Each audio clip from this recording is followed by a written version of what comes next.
Here tonight, huh? Gee whiz. Most everybody's in agreement. I'm glad this ain't date night. I know you good. Because it sounds like a midnight. Gentlemen. Well, that's why I brought dinner. Got a packet? Hey, look, I appreciate that. Maybe not. You're quite well. Thank you. Quite well. Just my walking paper. I'd like to call to order this May 16th meeting of the Ascension Parish Council. This time, there will be an invocation followed by the pledge that will be led by Mr. Ken Dawson. If you'll all please stand and remain standing. Let us pray.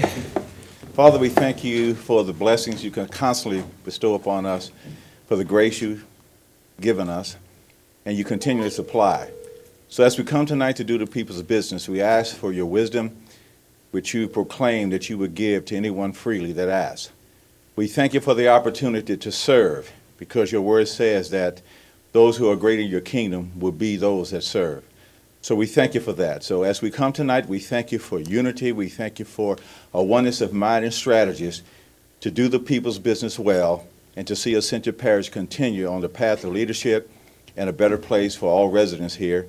In Jesus' name we pray. Amen. Amen.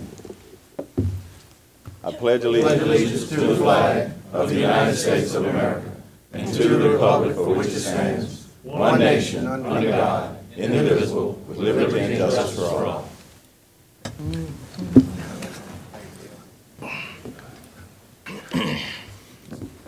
Roll call. Councilman Johnson is not available tonight. His work schedule did not permit him to be here. Councilman Travis Turner is expected. He has just not arrived at this point. He's put on a little weight. There he is. Has he made it? Yep, he's made it, so we're good. Councilman Dawson will be sitting in as my vice chairman in order to assist. We have a long agenda, and he will be moving to his seat to vote. So I don't want anybody to think that every time he pops up and moves, it's because he's getting ready to leave.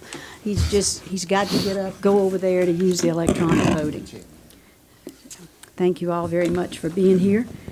The only chair addition tonight is the notification that items number 39 through 44 will be taken up immediately under the adoption of ordinances. They are they're certainly significant in the lives of the folks that they affect, but they don't need to have to stay here late beyond what might be a reasonable hour while other debate goes on. So we're going to move those up. I would also like to let you know that if you have any public comment that you would like to make, please feel free, pick up a green or red card, make note of the information on the back of that card. It talks a little bit about the rules around public speaking, and then fill that in, get it to the secretary, and she will pass it up to us. If you are in favor, certainly you would carry a green card. If you're opposed, you would have a red one. And if you are holding a card, you need to go ahead and turn it in, because we need to know that you plan to speak or not. We appreciate that very much. You good now? Okay. Now we are on item number 5, and that will be the presentations. The first is a proclamation to proclaim James Moore Day in Ascension Parish. Mr. President. Mr. Moore.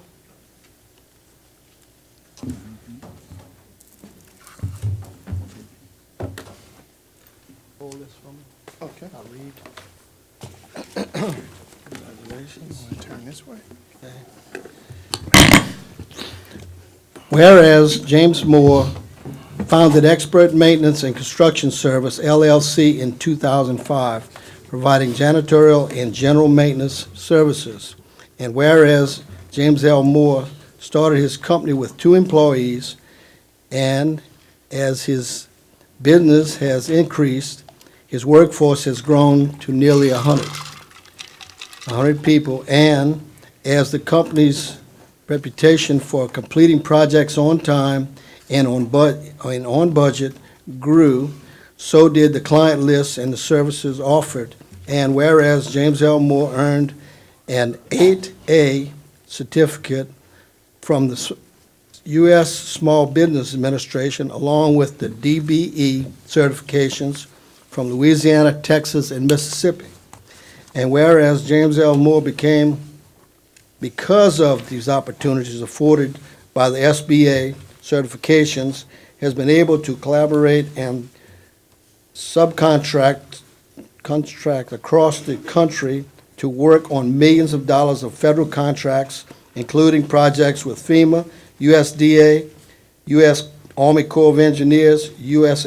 Air Force, and U.S. Navy. And whereas James L. Moore, since joining the 8A program, has gained a tremendous amount of knowledge and financial stability, growing total through revenues from $120,000 in 2011 to more than $15 million in 2017. And whereas James L. Moore and EMCS were named the 2018 SBA 8A Small Business of the Year, and whereas James L. Moore and EMCS were honored as the National 2019 United States Small Business Administration Small Business of the Year. Now therefore I, Kenny Matassa, President of Parish of Ascension, by virtue and authority vested in me, do hereby proclaim May 16, 2019 as James Moore Day in Ascension Parish.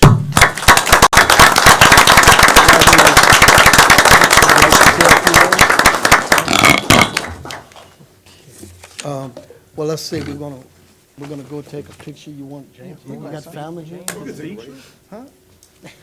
We want. We're gonna take council. right up here. Okay. We're gonna go up here with the council. All right, we're gonna take a picture, folks. Sure. Picture time. Here, cops. Lauren. If we could get you right up against right there, Yeah. and we'll get the council member standing behind you. Where are we going? Over here. That kid's be up there.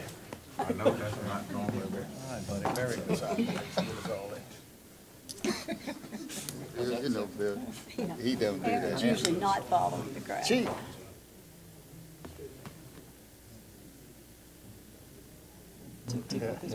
Picture show up, I'm ahead. Appreciate that. There you go. Ahead.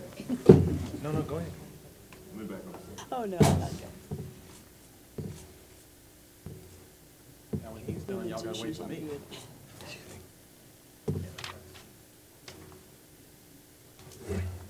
Okay, my turn. That's Y'all can keep smiling now. Fancy can't. All right, we get one more. Go ahead. I'm good. Done. All right, James. I think I should. All right, fellas. James. Hey, Sean. Sometimes veterans is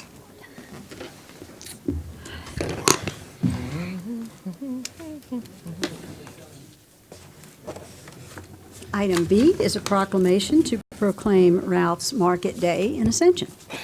Bonnie, Brandon, Brandon, come on up. Brandon.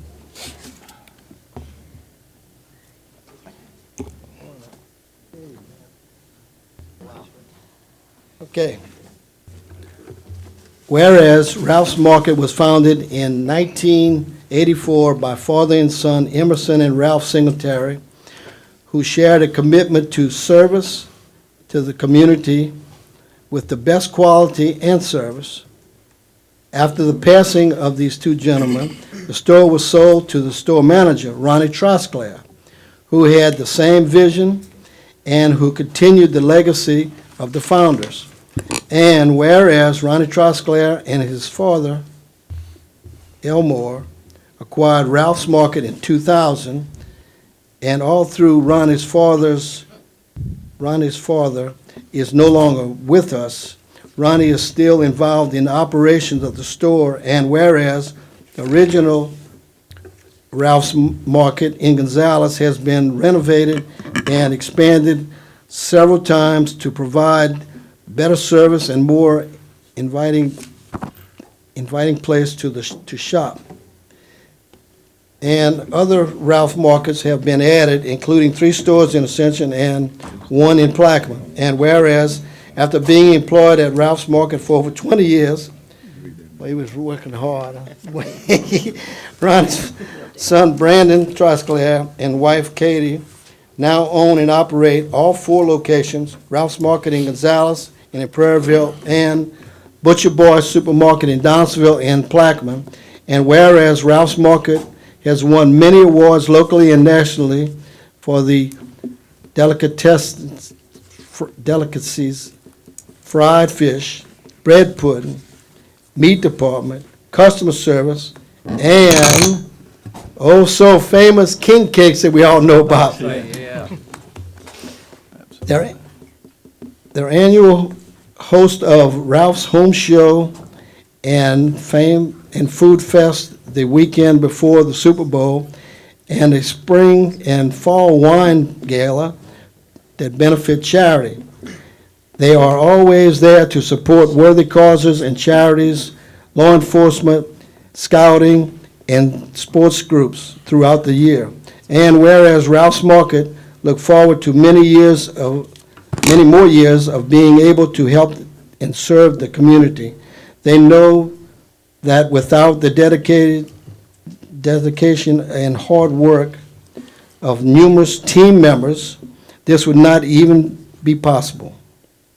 But above all, they continuously say, thank God for his blessing. Now therefore, I, Kenny Matas, the President of Parish of Ascension, by virtue and authority vested in me, do hereby proclaim May 19th as Ralph's Market 35th anniversary. Congratulations.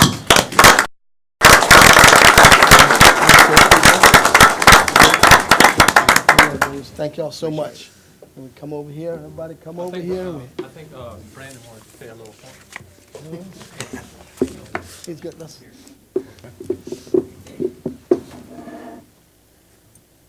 Mr. President, Mr. Martin, Mr. Connell, I appreciate y'all having us here. It's an honor to be here today. Didn't come with a prepared speech, but I want to first and foremost thank the Lord for all the blessings he's given us to my family. Also wanted to thank my parents, who I felt done a great job raising me, and the morals they give me and the values of giving back to the community here. We have a little over 250 employees, 4 locations, led by Mr. Norman Thompson. We've got several other managers here, and couldn't do it without them. And you know, with work, I get to travel all over the country to nice, beautiful places, but I always love coming back home to Ascension Parish. I was born and raised here. I love the people here, love the culture here, and there's nothing like being back home. So I appreciate it, and thank you to all of our customers who made this possible. Appreciate it. I'd also like to add, Brandon, your dad, we really appreciate, whenever tornado, hurricanes, floods, y'all all have backup, y'all feed our employees, y'all really help us, and we really appreciate y'all reaching out. Thank you.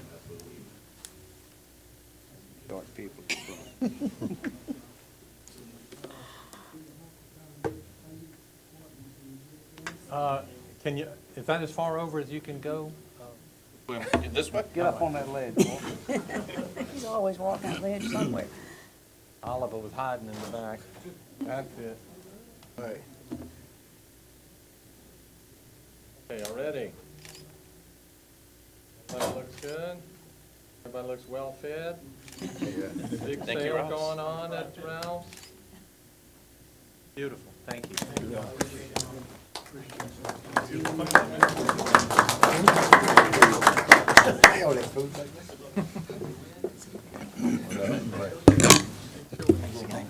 Item number C, proclamation to proclaim Crohn's and Colitis Awareness Month in Ascension Parish.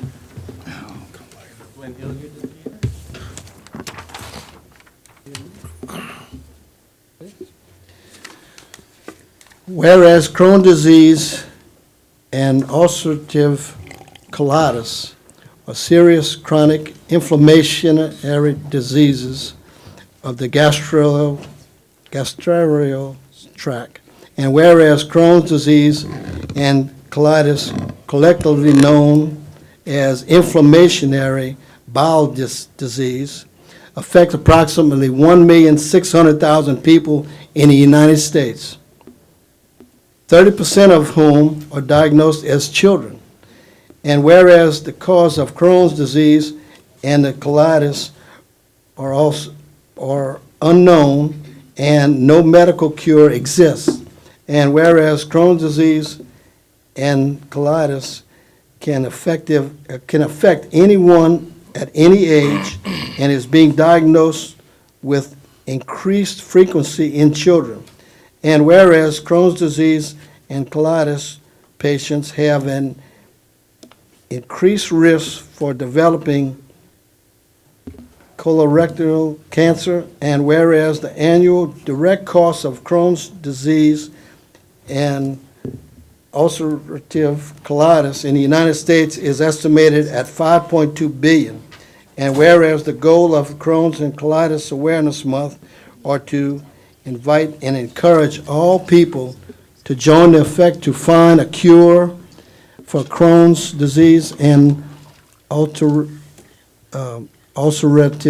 colitis, to engage in activities aimed at raising awareness of Crohn's disease and ulcerative colitis among the general public and healthcare providers, and to promote and support biomedical research needed to find better treatments and cure of Crohn's disease and colitis. Therefore, I, Kenny Matassa, President of Parish of Ascension, by virtue and authority invested in me, do proclaim May 19th as Crohn's Colitis Awareness Month in Ascension Parish, and committed to the dedication of the healthcare and professionals and biomedical researchers who care for Crohn's disease and ulcerative colitis patients, and work to advise basic, generic, and clinical research aimed at the developing new treatments and cure for Crohn's disease and ulcerative colitis. Thank you. Thank you all so much for being here.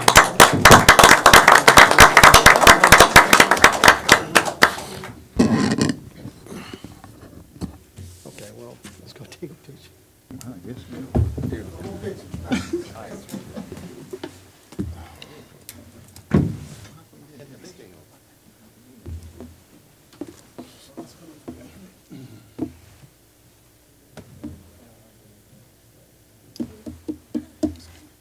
Feel like Elmer McPherson. And they all learning how to pose. Very true. Everybody be very happy that you do not have Crohn's. Absolutely. Beautiful. Thank you. Thank you. Thank you, Glenn.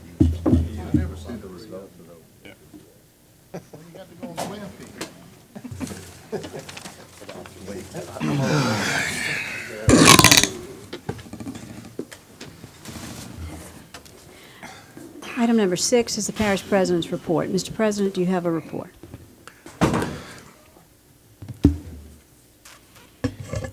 We finally got all of the papers in on Highway 930, signed, sealed, and delivered yesterday. Thank God for that. Also, we had a good test on asbestos on the building in the back. The Carroll Clinic has no asbestos in it, so it will be down next week. So the courthouse is right on schedule. I appreciate all of y'all help on that. So, thank you. Thank you, sir. That's good news.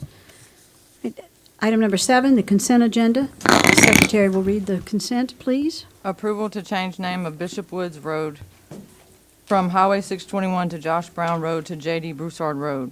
2018 asphalt overlay change order MC02 R.J. Daigle and Sons, and $9,604.07 to the master contract.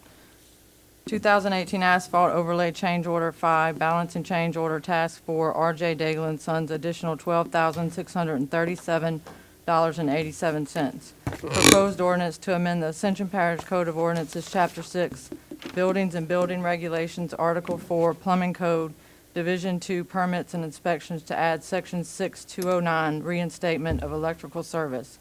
Approval of Veolia for participation in an industrial tax exemption program under the 2018 rules. Approval of maintenance agreement including mowing and litter pickup between the State of Louisiana Department of Transportation Development and the Parish of Ascension for 2019 to 2020. Change order number 2 to master contract for public works construction between HCM Buildings and Ascension Parish Government for the Hillaryville Park improvements with an increase of $2,700 and an additional 22 days for substantial completion.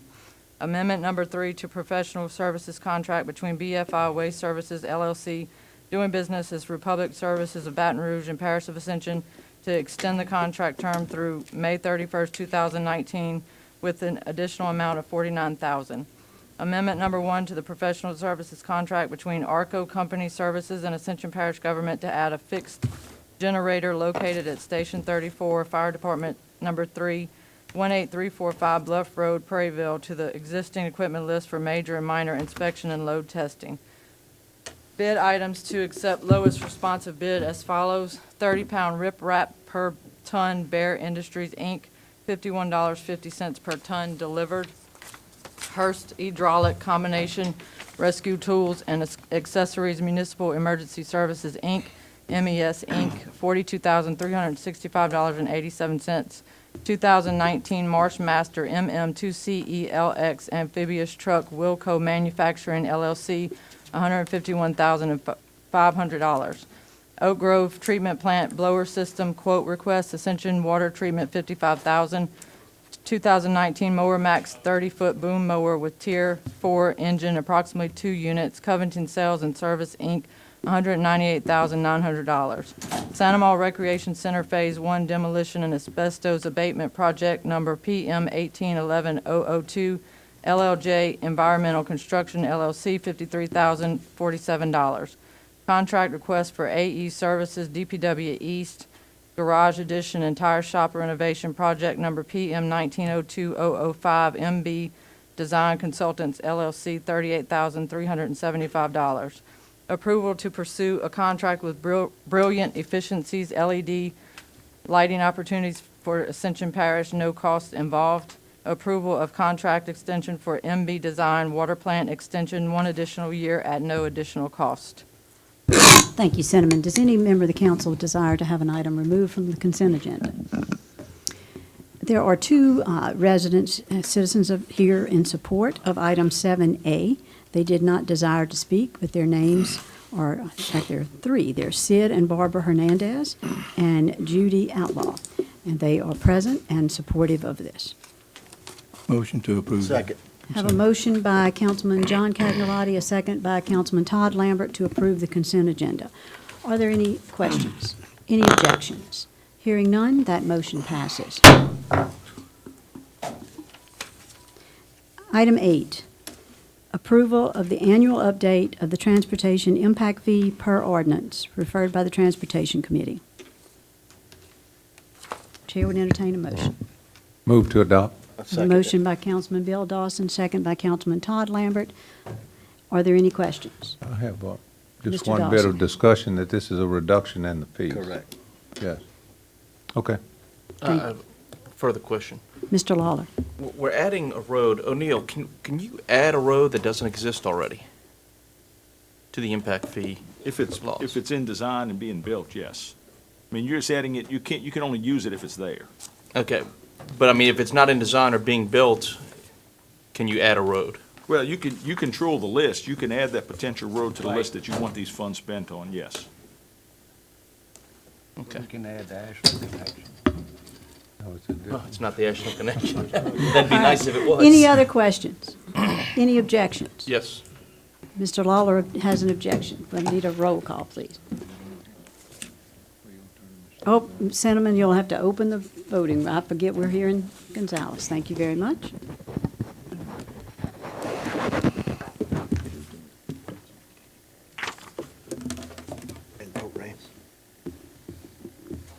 Let's see where I'm at. That's mine. There you go. All right. The yeas have it, 8-2, with 1 not present.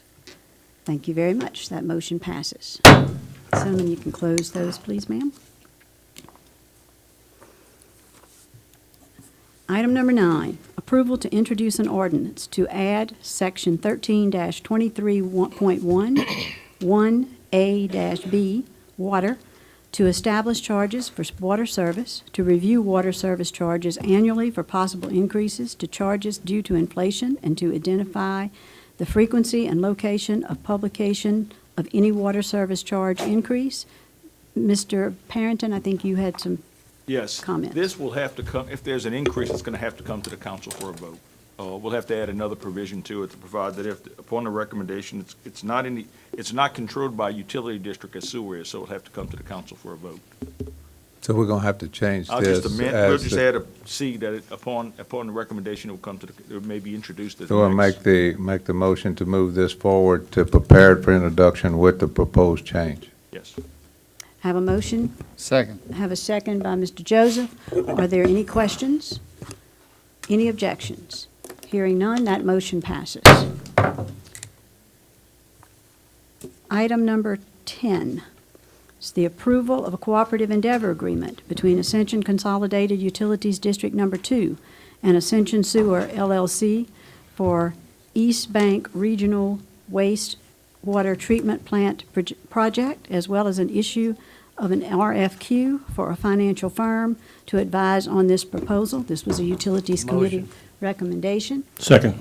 I have a motion by, I need to have my public speaking first, if you don't mind. So initially, we'll have item, Ms. Kim Christie. Kim?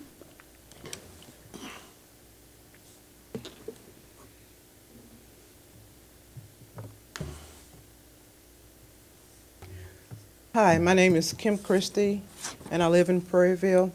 I'm not for it or against it. The Cooperative Endeavor Agreement locks us in for 2 years of negotiations.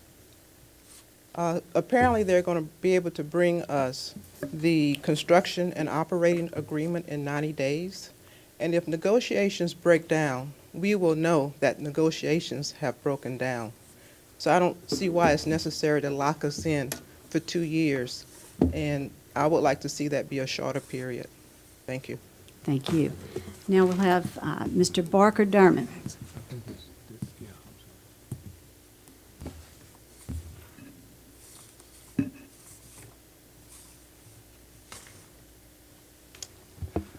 Chairwoman Casso, council members, thank you for the opportunity to speak tonight. My name is Barker Derman. I'm the president and CEO of the Ascension Chamber of Commerce, and I'm here speaking in support on behalf of our Government and Community Development Committee and our Board of Directors that have voted to support the approval of this CEA. I don't know if y'all are familiar with Vision 2021. That's our 5-year strategic plan. And a major component of that plan is to advance efforts to bring parish-wide sewer to Ascension Parish. We believe that this is a great step forward. We think this is a win-win for everybody. Not only will it impact the quality, the environmental quality in the parish, the quality of life for our residents, for our businesses, but we also see it as an economic development benefit for us all. So we would certainly appreciate your favorable consideration of the CEA, and thank you all for the opportunity to speak. Thank you. Janet Britton and Randy Haydad are present. They do not wish to speak, but they are in support. So we have a motion and a second. Any questions? Are there any objections? Hearing none, that motion passes.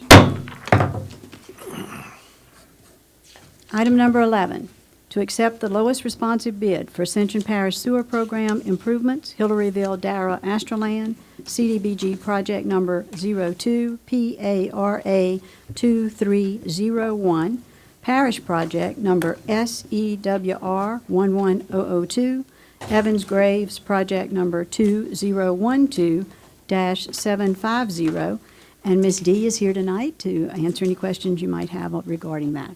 Thank you. On May 7, 2019, the Purchasing Department received 6 bids for Ascension Parish Sewer Program Improvements, Hillaryville, Darrow, and Astraland.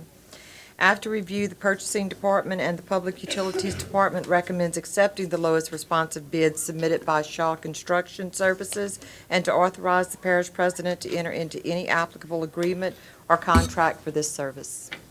Motion. Thank you. I have a motion by Councilman Travis Turner, Second. second by Councilman Satterley. Are there any questions? Any objections? Hearing none, that motion passes. Thank you. Thank you, Ms. D.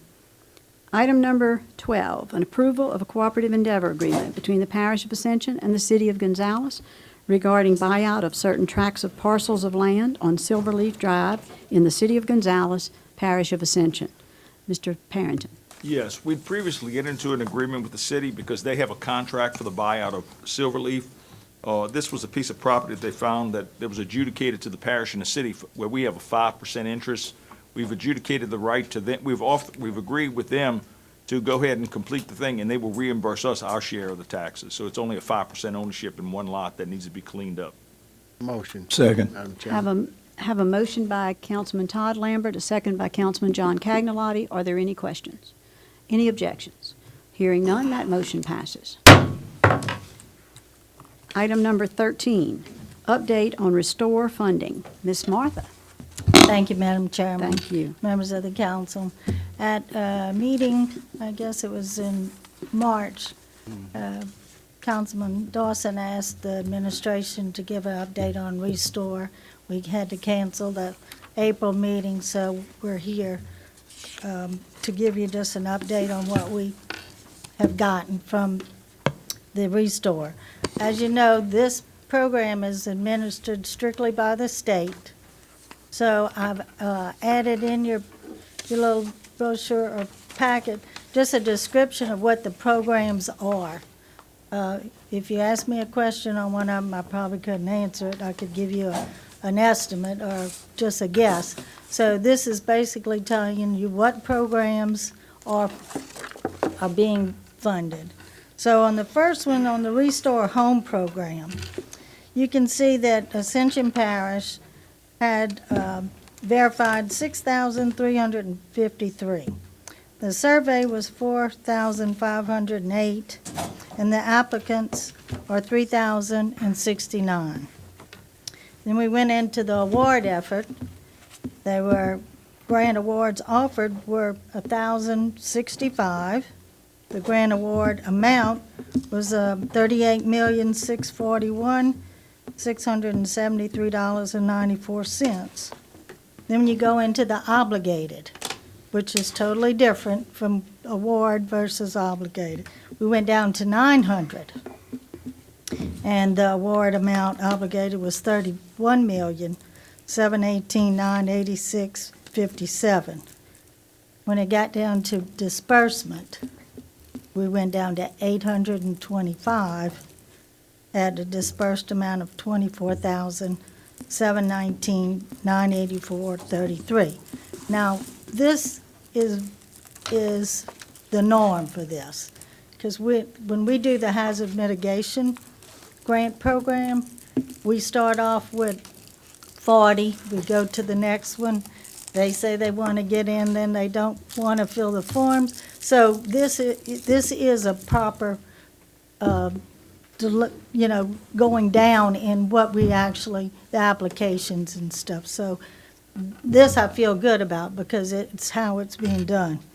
The next two are Rapid Rehousing Program, and then it's Permanent Supportive Housing. These are both housing programs. There's very little money that went into this, but they did had 20 households in the first one for a total of 156. Yeah, and then on the PHS program, there was only one individual that needed assistance. The one that I found interesting was the Neighborhood Landlord Program. There's 14 housing units, and it's a loan, but it was $1,740,345, which is good because it means that it's across the board. It's helping commercial or residential developers also come back. So I think that was good. The farm recovery had only a small amount of money, but since this came out, there's been some additional funds that have been provided, so they will go back and reallocate. They have very small, maybe $1,000, $2,000 given to each one. So hopefully, I think some of the farmers, if they apply, that started it, will get some additional money. The small business program, these were loans, 13 of those, a total of $1,563,155.71. Now, I know you noticed that recently Congressman Graves came back this week and said there should be a decision on the duplication of benefits for the small business loans. So this might have an impact on some of the other categories, which is good. So I'm not sure if we'll have it in a week, but it's very positive that it's going in, and this should have an answer for us. And then on the last one, this one is directly for the parish. These were the public assistant projects that were given out through FEMA. The cost of the match is what this represents. So there was approximately 12 projects, and we're looking at $1,425,543.64. So if you take those all into consideration, the parish is about $29,627,882.60. So when we start looking at what the parish has received across the board, it's been a good, I think it's a fair portion. So I'll be happy to answer anything. I probably will have to go back and get more, but I'll do my best. Thank you, Martha. We appreciate your reporting. Are there any questions of Ms. Collins? Mr. Dawson? Yeah, thank you, Martha. I'm wondering, I see that we had verified loss, verified loss 6,353, and we dispersed 825. Do we know how many of these are being held up because of that duplication of benefits? I would probably say a good bit. Good bit. I think so, because that's the most What is that talked number, a about. good bit? Well, Mr. Dawson, I can go back and No, check for I'm you. kidding with you, but. I know you are. You know, I'm suspecting that it's a lot. I think it's going to have a substantial amount it's going to increase, and until you have it all put together, once it's passed and we go, then you're going to really see it'll change, and I'll be happy to try and check that for Yeah, you. some little quick pencil work, and it looks like about $30,000 per grant, so that kind of lines up with, I guess, with the limit. Is that correct, or? On the amount that they can Did receive. so we had 825 dispersing at $24 million, about $30,000. Yeah. Yeah.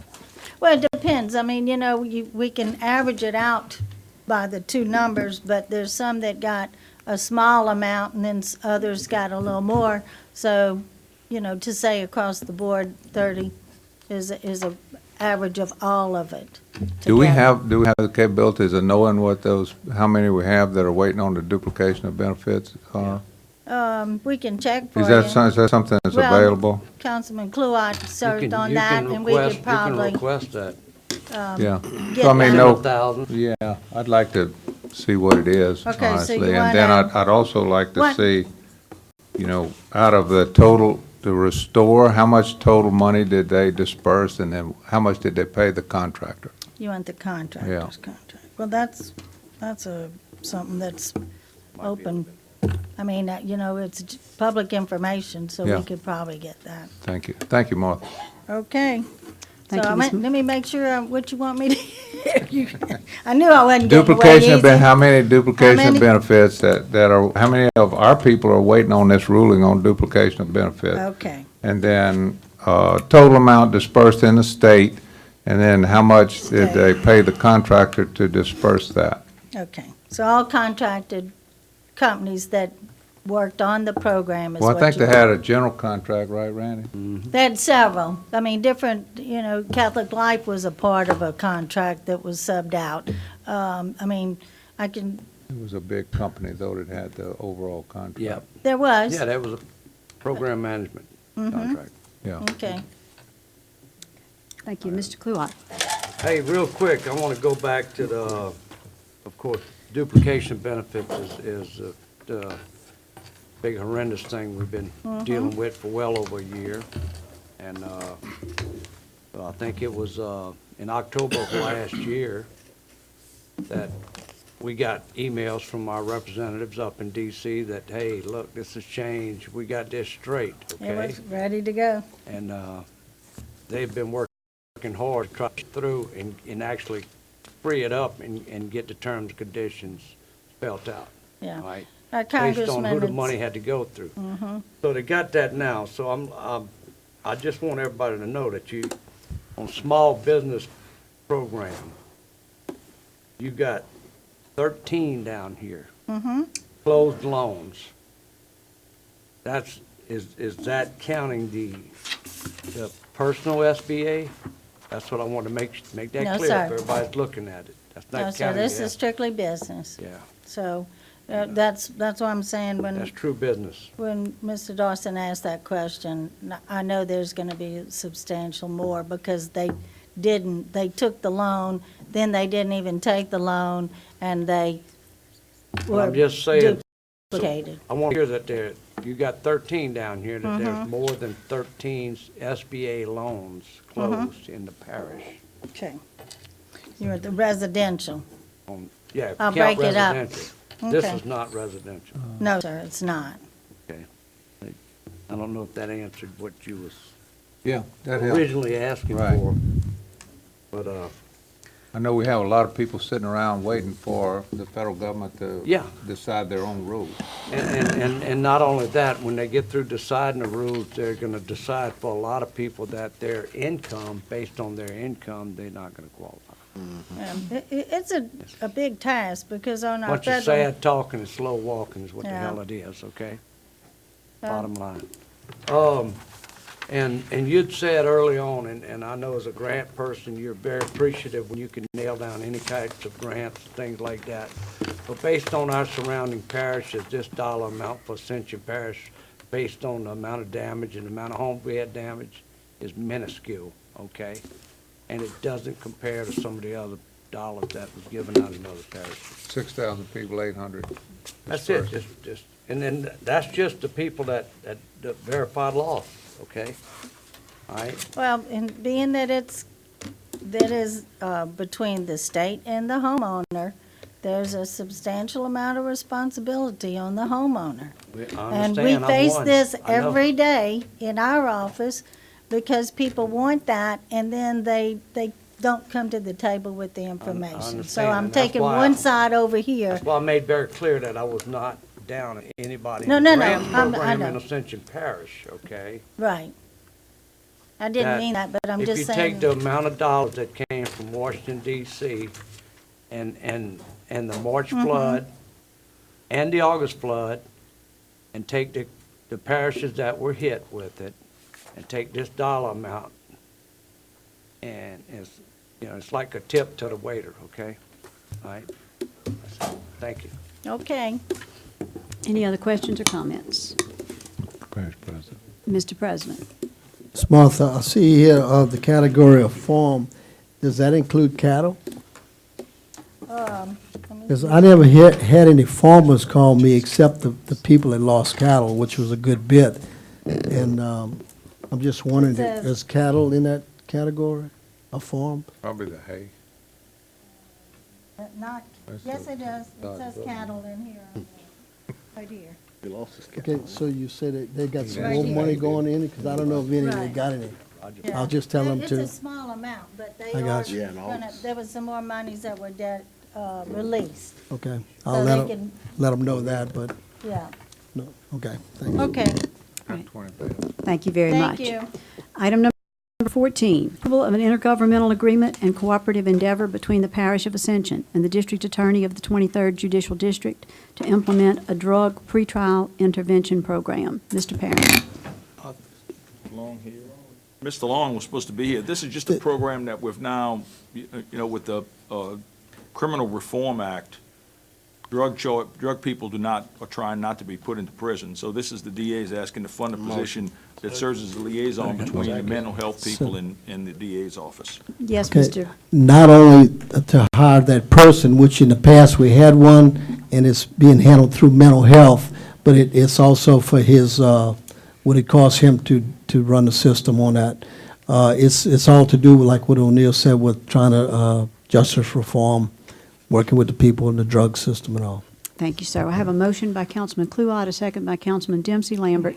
I think Councilman Lambert. Oh, made excuse the me, I motion. apologize. I made the second. I apologize. I just want to give due where it's due. I appreciate that. Thank you for the correction. So Councilman Todd Lambert made the motion, Councilman Randy Kluwat made the second. Y'all all sound alike.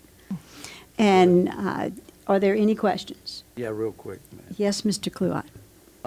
We've talked about PTI before, and so, we applaud the efforts, okay? I don't agree with some jurisdictions that feel like they're just flooding the court system. My goal, my motive is to help the people, try to get some kind of redemption in life and some rehabilitation and stuff, and not just scar somebody for life on a mistake. Thank you. Thank you, sir. So are there any further questions or any objections? Hearing no objections, that motion passes. Introduction of ordinances. Number 15, an introduction of an ordinance to amend the Ascension Parish Code of Ordinance, Section 18-3, Ascension Parish Board of Mental Health and Addictive Disorders Advisory Board, to increase the number of board members from 5 to 9, and to authorize the board to dismiss a board member who is absent from 3 meetings in a 1-year period. Motion. Have a motion by Councilman Cagnolati to introduce. Item number 16, introduction of an ordinance to revoke a 10-foot utility servitude running across property owned by Charles E. Powers and Edith C. Powers, Lot 6A1 and Lot 5B1A. Motion. Have a motion by Councilman Kluwat, second by Councilman Todd Lambert. Didn't need that second, but thank you very much. Motion to introduce. Item number 17, introduction to a motion, introduction of an ordinance, budget amendment number 4, to amend the 2019 budget. Motion. Have a motion by Councilman Oliver Joseph to introduce. Public hearings. It's at this point that we will shift items 39 through 44 up to in front of 18. I appreciate you all indulging me. There's the reading of an ordinance to revoke a 35-foot of existing 50-foot drainage servitude running along the northeastern property line of Lot 4A of Ultima Plaza subdivision. Mr. Parrington. To revoke a 35-foot of an existing 50-foot drainage servitude running along the northeastern property line of Lot 4A of Ultima Plaza subdivision. Property is fully more depicted on the survey map showing the final plat and re-subdivision of lots 3 and 4 Ultima Plaza and into Lot 3A, 4A, and 4B by McLean Associates dated June 12, 2008, recorded as instrument number 707888 of the Parish of Ascension Public Records. Said servitude is shown on aforementioned map and attached here to as Exhibit A. Whereas the petition is petitioning the Ascension Parish Council to revoke 35 feet of the existing 50-foot drainage servitude running along the northeastern property line of Lot 4A of Ultimate Plaza subdivision. Whereas the Planning Department and Engineering Department have reviewed and researched and said requests and have no objection to the revocations. Wherefore, the Parish of Ascension hereby ordains that it grants the approval of revocation of 35 feet of an existing 50-foot drainage servitude along the northeastern property line of Lot 4A of Ultima Plaza subdivision. Property is more fully depicted on the survey map showing the final plat of re-subdivision of Lot 3 and 4 Ultima Plaza into Lot 3A, 4A, and 4B by McLean Associates dated June 12, 2008, and recorded as instrument number 707888 in the parish Ascension Parish records. Said servitude is shown on the Ascension map and attached here to as Exhibit A. All ordinance or parts of ordinances in conflict herewith are hereby and henceforth repealed. If any provision of the ordinance is held invalid, such invalidity should not affect other provisions herein, which shall be given effect without the invalid provisions. To this effect, the provisions of the ordinance are hereby declared severable. The ordinance shall be effective 15 days after adoption. The ordinance has been submitted to a vote. The vote thereon was as follows. Open the public hearing. Have a motion and a second to open the public hearing. Motion to close. Motion and a second to close the public hearing. Motion to move. Have a motion by Councilman Lawler and a second by Councilman Todd Lambert to move the ordinance. Are there any questions? Any objections? That motion passes. Item number 42, the reading of an ordinance to revoke an existing 7 1/2 foot rear yard servitude running 7 1/2 feet along the western property lines of Lot 11 and 12, and to remove a T-turnaround RO right-of-way on Marketplace Drive located on the western end of Commerce Center, first filing of the Robert P. Odom tract and the Webb Estate property.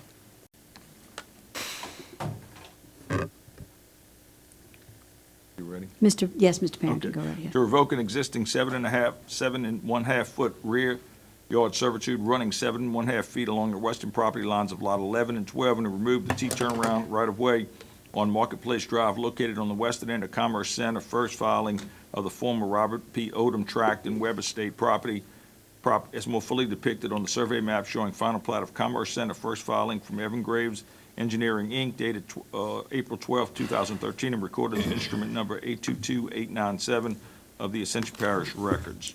Said servitude as shown on aforementioned plat and attached here too is Exhibit A and T-turnaround right-of-way as more fully described in the meets and bounds descriptions produced by Evans Graves Engineers dated April 9, 2019. Attached here too is Exhibits B and C. Whereas the petition is positioning the Ascension Parish Council to revoke the existing 7 1/2 rear yard servitude running 7 1/2 feet along the western property lines of lots 11 and 12, and for the removal of the excess T-turnaround right-of-way on Marketplace Drive located on the western end of Commerce Center, first filing of the former Robert P. Odom tract and Webb Estate property. Whereas the Planning Department and Engineering have reviewed and researched and set requests and have no objection to the revocations. Wherefore, the Parish of Ascension hereby ordains that it grants the approval of the revocation of the existing 7 1/2 foot rear yard servitude running 7 1/2 feet along the western property lines of lots 11 and 12, and from the removal of the excess T-turnaround right-of-way on Marketplace Drive located on the western end of Commerce Center, first filing of the former Robert P. Odom tract and Webb Estate properties more fully depicted on the survey map showing the final plat of Commerce Center, first filing by Evans Graves Engineering dated April 12, 2013, and recorded as instrument number 822897 of the Ascension Parish records. Said revoked servitude as shown on aforementioned map attached here to and made a part hereof as Exhibit A, and revoked T-turnaround right-of-way is more fully described in the meets and bounds descriptions produced by Evans Graves Engineers dated April 9, 2019, attached here to and made a part hereof as Exhibits B and C. All ordinance supports or ordinances in conflict herewith are hereby and henceforth repealed. If any provision of this ordinance is held invalid, such invalidity shall not affect other provisions herein which can be given effect without the invalid provisions. To this end, the provisions of this ordinance are hereby declared severable. This ordinance shall be in effect 15 days after adoption. The ordinance have been submitted to a vote. The vote thereon was as follows. Open public hearing. Motion to open the public hearing and a second. Motion to close. Have a motion to close the public hearing. Second. And a second. Chair Move- entertain a move the motion to move the ordinance. Have a motion to move the Second. ordinance and a second. Are there any questions? Any objections? Hearing none, that ordinance is passed. All right. Now, we will flip back over to item number 18, the reading of an ordinance to amend the Unified Land Development Code, Chapter 9.5, Flood Damage Prevention D ordinance as required for the Lomar by FEMA. Mr. Parrington. The Ascension Parish Code of Ordinances, Chapter 9.5, Flood Damage Prevention, whereas Ascension Parish Local Government Subdivision defined by Article 6, Section 44, Louisiana Constitution, 1974. Whereas Ascension Parish is the governing responsible body over flood damage prevention, whereas Ascension Parish desires to amend Chapter 9.5, Flood Damage Prevention, now therefore be it ordained by the Ascension Parish Governing Authority that the Code of Ordinances of Ascension Parish, Chapter 9.5, Flood Damage Prevention be amended as more fully described in Exhibit A attached hereto and made a part hereof. This ordinance shall be in full effect as submitted by law. The ordinance has been submitted to a vote. The vote thereon was as follows. Open public comment. Have a motion to open the public hearing. Second. Have a motion to a second to open the public hearing. Motion to close. Motion to close. Second. Second to close. Move the ordinance. Have a motion to move the ordinance. I have And if a you, couple of comments if you, absolutely. discussion. I'll second the motion. Second the motion for discussion. Yes, Mr. Dawson. Just for everybody's information, this is the ordinance D that, when we had the previous firm maps that had the floodways in it, this was required of it. We took the floodways out, so gladly will second this motion. Thank you. Any other questions or comments? Have a motion by Dr. Saddle, by Councilman Well, Saddle. wait, this is to postpone indefinitely. Then we might have a- That's what, I'd like to revise that motion that's- to postpone indefinitely. Yeah, if you don't want to adopt. I'll second that. So Okay. we have a motion to postpone indefinitely by Councilman Dawson, a second by Councilman Satterly. Are there any questions? Any objections? Hearing none, that motion passes. Let me catch up with my paperwork here. All right, Here's 22. all right, thank you very much. Speakers are in the back. All right. So at this time, we have item number 21, a reading of an ordinance, revisions to the Appendix 5 drainage. Mr. Parrington. To amend the Ascension Parish Unified Land Development Code, Appendix 5 Drainage, whereas Ascension Parish local government subdivision is defined by Article 6, Section 44, Louisiana Constitution 1974. Whereas the Parish of Ascension is the governing and responsible body over the zoning and regulations within the jurisdiction. Whereas Article 6 of the Home Rule Charter of Ascension Parish adopted May 4th, 1993 identifies the process and manner in which to adopt ordinances regulating the lands of the parish. Now therefore be it ordained by the Ascension Parish governing authority that Unified Land Development Code of the Parish of Ascension, Louisiana, Appendix 5 drainage is amended as follows, as more fully described in Exhibit A attached hereto and made a part hereof. In the event any portion of this ordinance is ever held invalid or unconstitutional for any reason by any court of competent jurisdiction over it, such portion shall be deemed as separate, distinct, and independent provisions, shall not affect the validity of remaining portions of the ordinance. This ordinance shall be in full effect as permitted by law. The ordinance has been submitted to a vote. The vote thereon was as follows. Chair would entertain a motion to open the public hearing. Motion to open public hearing. I have a motion by Councilman Aaron Lawler and a second by Councilman Bill Dawson to open a public hearing. This time there are public speakers. I will call them up, and you will come to the podium. Of course, you have 3 minutes. Mr. Nathan Spicer.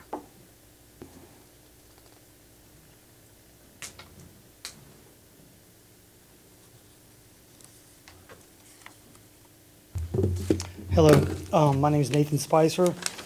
I'm a local builder. I live in the parish since 2004. As home builders, we want to be part of the solution. Most of the flooding, as we know, was from 2016 was the Amite River backing up. The ordinance that's being presented today will not prohibit that type of flood from happening again. We have to be prepared by having a parish-wide drainage plan, properly maintained ditches, culverts, and waterways, plan development, and sound ordinances. Something has to be done to ensure our future here in Ascension Parish. We don't have any facts to back up what we are being presented with today. So how can we make a decision without the facts? If this ordinance is passed, how does it affect me as a resident? Pier and beam houses cost more to build than slab on grade. A house priced last week was $8,000 to $15,000 more pier and beam versus slab on grade. Doesn't include an elevator that, as people want to live longer in their houses and get older, an additional $8,000. I spoke with 2 appraisers this week. One of them told me the standard for appraisals has been slab on grade is the best product for the last 40 years. It always appraises more than pier and beam.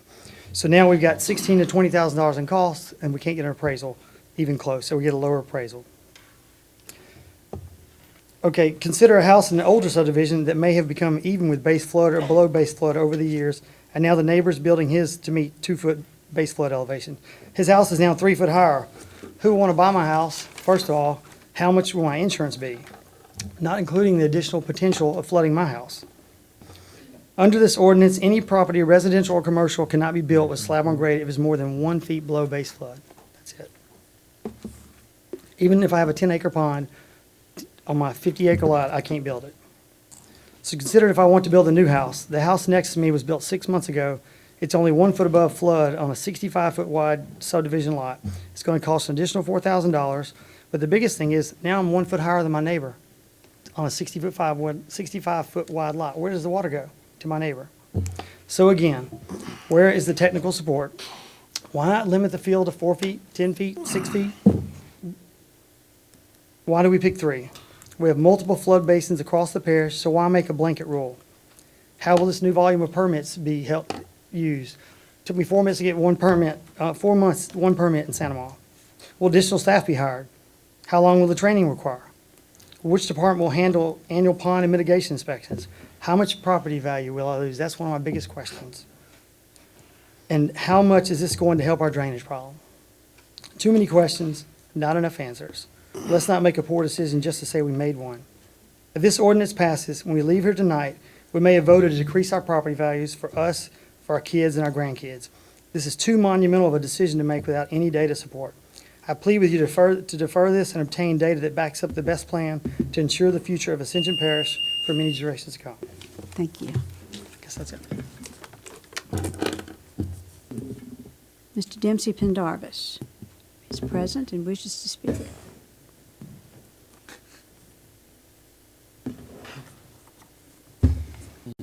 Pretty much a whole lot of what this young man just said stands for ruling. You know, I've been here my whole life. We'll get into the problem is the Ament River is silted in, hadn't been dredged in 58 to 60 years. All we're doing is you're sending a message out to people. Do not, I'm gonna say it again, do not come invest in Ascension Parish, because your investment today may not be good tomorrow. Because we're making all these rules that we can't put dirt in, we can't do this, we got impact fees here, we got sewer impact fees, traffic impact fees. You've taxed us to death. A fee is a tax and a tax is a fee. And I've heard through my whole adult life, we got to slow development down, we got to slow development down. So we're just trying to do it, raising the cost, and now, so that's not doing it, so we're making it to where it's impossible. I'm talking about y'all want to raise put a house 2 foot above the 100-year flood, but we can't put but 3 foot of dirt in. Well, you're basically saying if you got a piece of property 1 foot below flood, you can either raise cattle on it or cut hay on it or grow tomatoes, because you can't build a building on it anymore if you're a developer or commercial guy. But 50 lots in Santa Maria can build them up one at a time. It doesn't matter. You know, y'all did away with trailer parks a long time ago. Now ride up and down the road and look at the trailer parks in a mini trailer park with 3 or 4 lots up and down the deal. So you got to be careful what you wish for. If we don't continue development, I was in Paquito Key or Orange Beach, and I looked at all the condos and all the people that they welcomed there and deal. And then I look at all the shops and the industry and the deal, just numerous over and over and over. You know, if we don't continue development, being careful what you wish for, taxes have to go up. Is government going to cost the same 10 years from now, 15 years from now? Is fuel going to cost the same? Is vehicles going to cost the same? So if you don't have more money coming in, you've got to get more money from who's in. Thank you. Thank you. Mr. Roy Domain.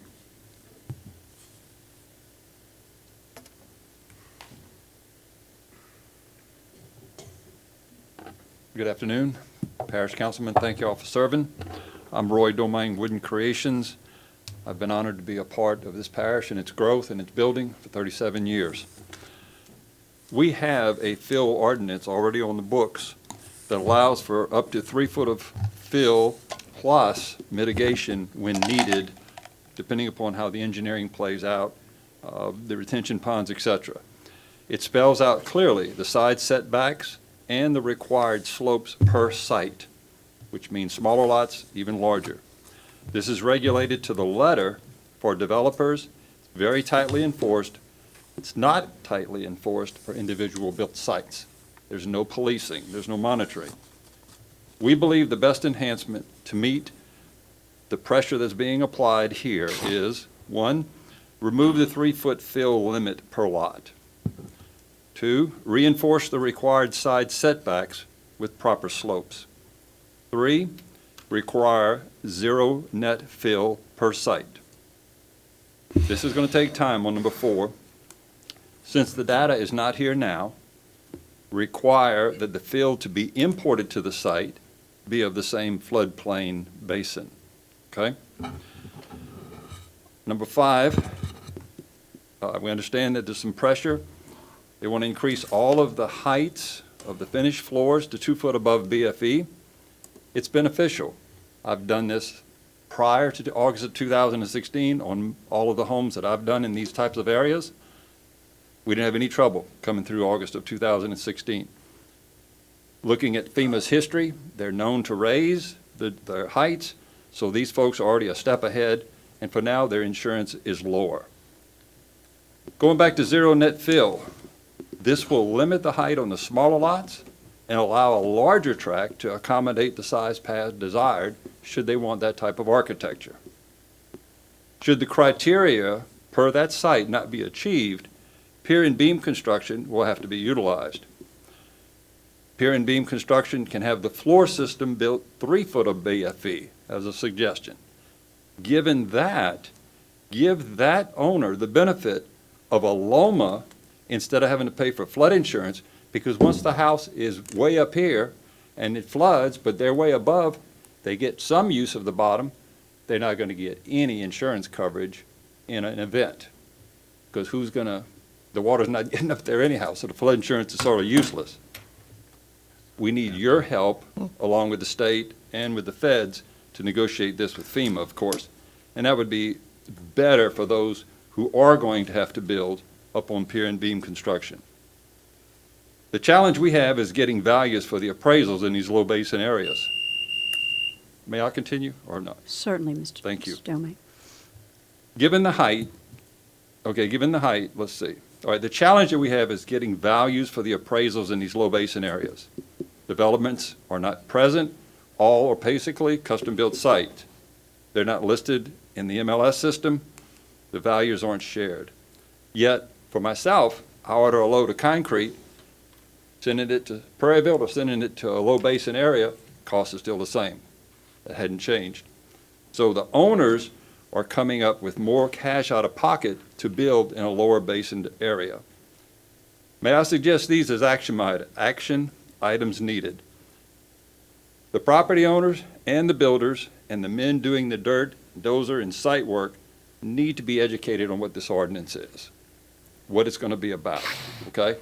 That's a little time process that needs to be allowed for, because right now it is heartbreaking to go in with a permit, go in for a set of plans, and then we're told, no, you have to do this now. Let's get it out, make it public, broadcast it, educate it. Everybody's on the same page. Proper enforcement is essential. We are lacking in this, not on the commercial side through development, but through the individual sites, okay? People go, build a hill, then they'll come in, oh, wait a minute, no, you can't do that. That's not good for those who paid the money out, okay? To sum it up, let's simply amend the existing ordinance to read net zero fill with proper slopes per site, removing the 3 foot allowable across the board with a 2 foot above BFE, but not required in an existing development that was already required at 1 foot above BFE. Let those homes stay all the same. And proper education, proper enforcement. I'd like to just encourage you to take this to the committee, bring it back, polish the language, and/or amend it this evening, and put a clean ordinance together with good language that doesn't need modification, so that your job is done. We do not have to bring this up with a new council, which would simply add more time to this entire process later. Thank you again for serving. Thank you for your additional time. You're welcome, Mr. Stelmach. Shane Marlin?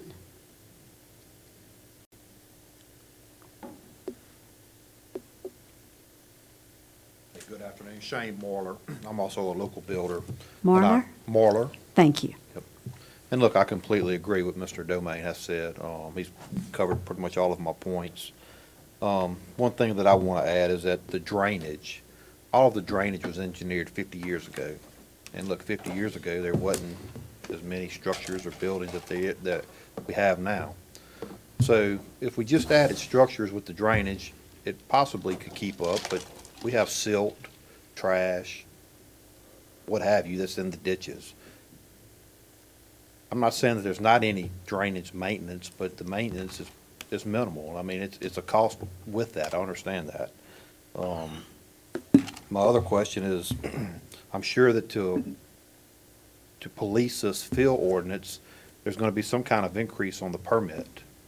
So the public homeowner or builder or developer is gonna have to incur more cost to have the fill dirt, have that policed. So it's, you know, it's costing the public for that.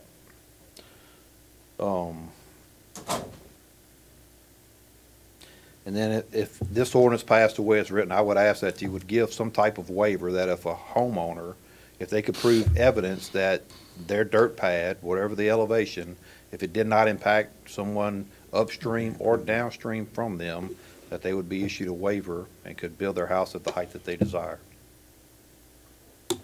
Thank you. Thank you, sir. Kenneth Mayer.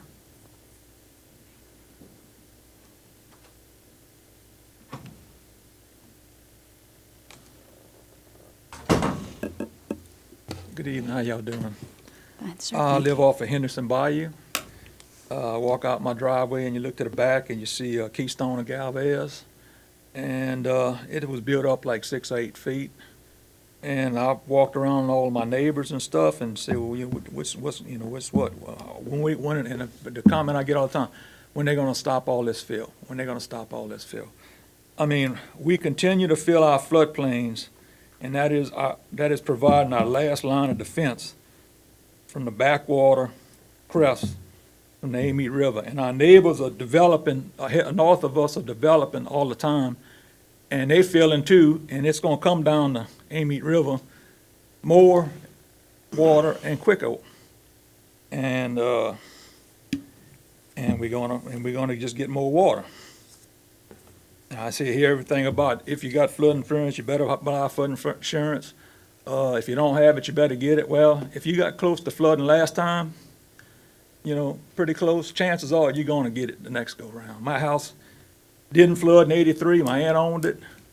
I bought it from them, and I got about 18 inches in '16. I mean, we got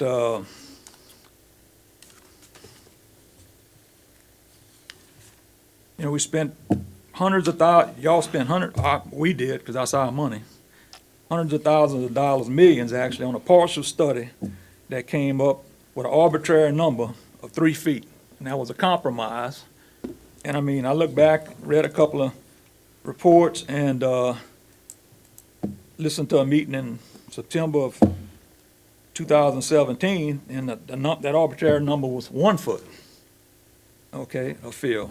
Okay, and we have studied only 2 of our 6 to 8 floodplains. You know, why aren't we studying all of them? And it's not because we don't have the money, because I mean we a wealthy parish. I mean we fortunate for that. I mean we shouldn't have to be sitting around and waiting on a study or whatever else and all. I'm not against growth. Heck, my kids want to live here. They're going to build houses eventually, you know. But I mean, the floodplains, I mean, like I said, that's our last line of defense, and we sitting there, we filling them. In some areas, you know, let's see.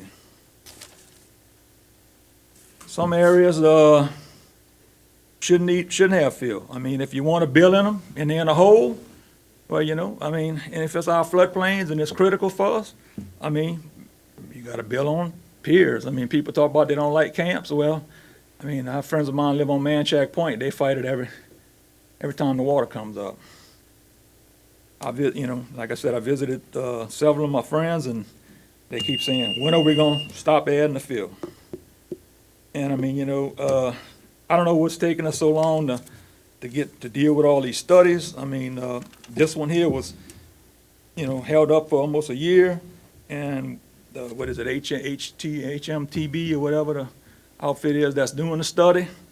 I mean, they said if we pass this, adopt something here tonight, and they go to start studying the other floodplains, we talking about another 18 months and another couple of $1 million that we probably should have spent 2 or 3 years ago or 4 years ago, and maybe we know a little bit better where we need to be right now. That's pretty much all I got to say, you know. Thank you, sir. Billy Aguilar.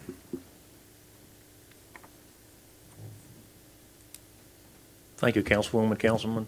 Billy Aguilar. Nobody wants to see anybody flood. In the 16 flood, I helped 40-something people clean their houses out and put their belongings down the street. It's a horrible thing to see. Nobody wants to see that happen again. But there's nothing in this ordinance that would have stopped the 16 flood. There's nothing in this ordinance that will prevent the 16 flood from happening again. The only fair and equitable thing to do is to do zero net mitigated fill, which means you're just moving dirt around in the existing floodplain. It's not affecting anything. Doesn't affect the elevation of the future water that's going to come up. Doesn't affect anything. It just really hurts the person that has 2, 3, 4, 5 acres that can do zero net fill on their own property to build a house on their own property. The subdivision developers, they can make it work. Subdivisions and commercial projects for the last 5 years have used zero net fill. So they had really contributed anything to make this floodplain flood any worse than it ever has. If you go back to the 83 flood, and if we would have said, we're not going to put any more fill on this floodplain from 83 on, nothing, no fill at all, you would have not stopped the 16 flood, and you're not going to stop it. We need to start working on the Felicianas, East Baton Rouge Parish, Livingston Parish, and ask them to start doing retention to stop sending water down to us. That's the things that we need to concentrate on. We need to dredge Amite River. We need to put pumps and pump water to Amite River. That's the only thing that we can do that's going to help stop flooding in this parish, because this is going to happen again. Whatever we do, it is going to happen again, and this ordinance is not the right fix. Thank you. Thank you, Mr. Aguilar. Brian Aguilar.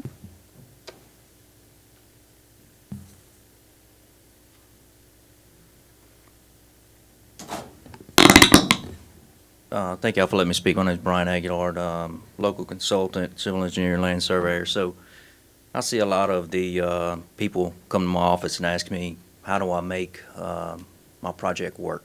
How do I get my project to meet the requirements of the parish? I've made a living off of the changes made in the drainage impact study recently in the last 10 years. A lot of it for the good, and what I see now is a lot of inconsistencies in what's proposed. I hear a lot of talk about the 500-year flood. I made a few phone calls today, and nobody can tell us what that elevation is. But yet, in the proposed ordinance, it says that we have to limit our fill to the 500-year flood, or build up to the 500-year flood without even knowing what that elevation is. That's kind of scary. I might reiterate a lot of things about the watershed coming from Baton Rouge and Livingston. 75% of the water that comes down from Baton Rouge goes down Amite River. Baton Rouge does not have a zero impact drainage policy, so you do not have to detain your water in the city of Baton Rouge. So we've got all these developments in Baton Rouge going on. If the canal's big enough to discharge your water to, then you can discharge it. It's not a problem. And the city allows you to do that in East Baton Rouge Parish. Also in Livingston Parish, they do have a zero impact drainage policy, but they don't have a fill mitigation requirement. So Livingston's building up their property as a developer's wish. And they are also sending about 60% of their water down to Amite River. So if we literally built not another structure in this parish with the water coming from Livingston and Baton Rouge, it will continue to rise, without a doubt, if we don't build another project. And I can honestly say that in the last 10 years, or since the drainage policy's been in effect, that the subdivisions that have been designed and the commercial projects that have zero net fill have actually, most of those projects, if not all of them, have improved the drainage in this area from the requirements to improve and zero impact drainage that they've done.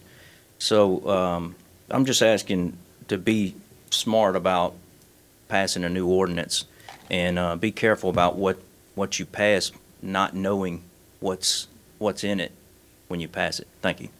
Thank you, sir. Dawn Granoski? Forgive my not pronouncing your name correctly. Please clarify it for me, Ms. Dawn. My name is Leonard Gronowski. This is my wife, Dawn. Hi. Hi. We listened to what the other gentlemen before us have said in a more eloquently, more technically sophisticated, explained our position quite well. But we are residents. That's all we are. I'm not a contractor. I had 3 feet of water in my house in 2016. I have a vested interest in what you're doing here today. I'm asking you not to approve this program because it's not, this ordinance is not complete. It's got so many holes in it that it's creating problems, not eliminating problems. I'm asking you, please do not approve this ordinance. I also am against the drainage revisions at this time. We've lived here for 30 years. When we first moved here 30 years ago, we were not in a flood zone. We never did flood until 2016. So these revisions in the ordinance as they are proposed, I'm against them right now. Another small issue that I've noted just looking at it as a layman looking at it. The first thing there's an ordinance that is in place right now, I believe, that was approved January 3rd of this year.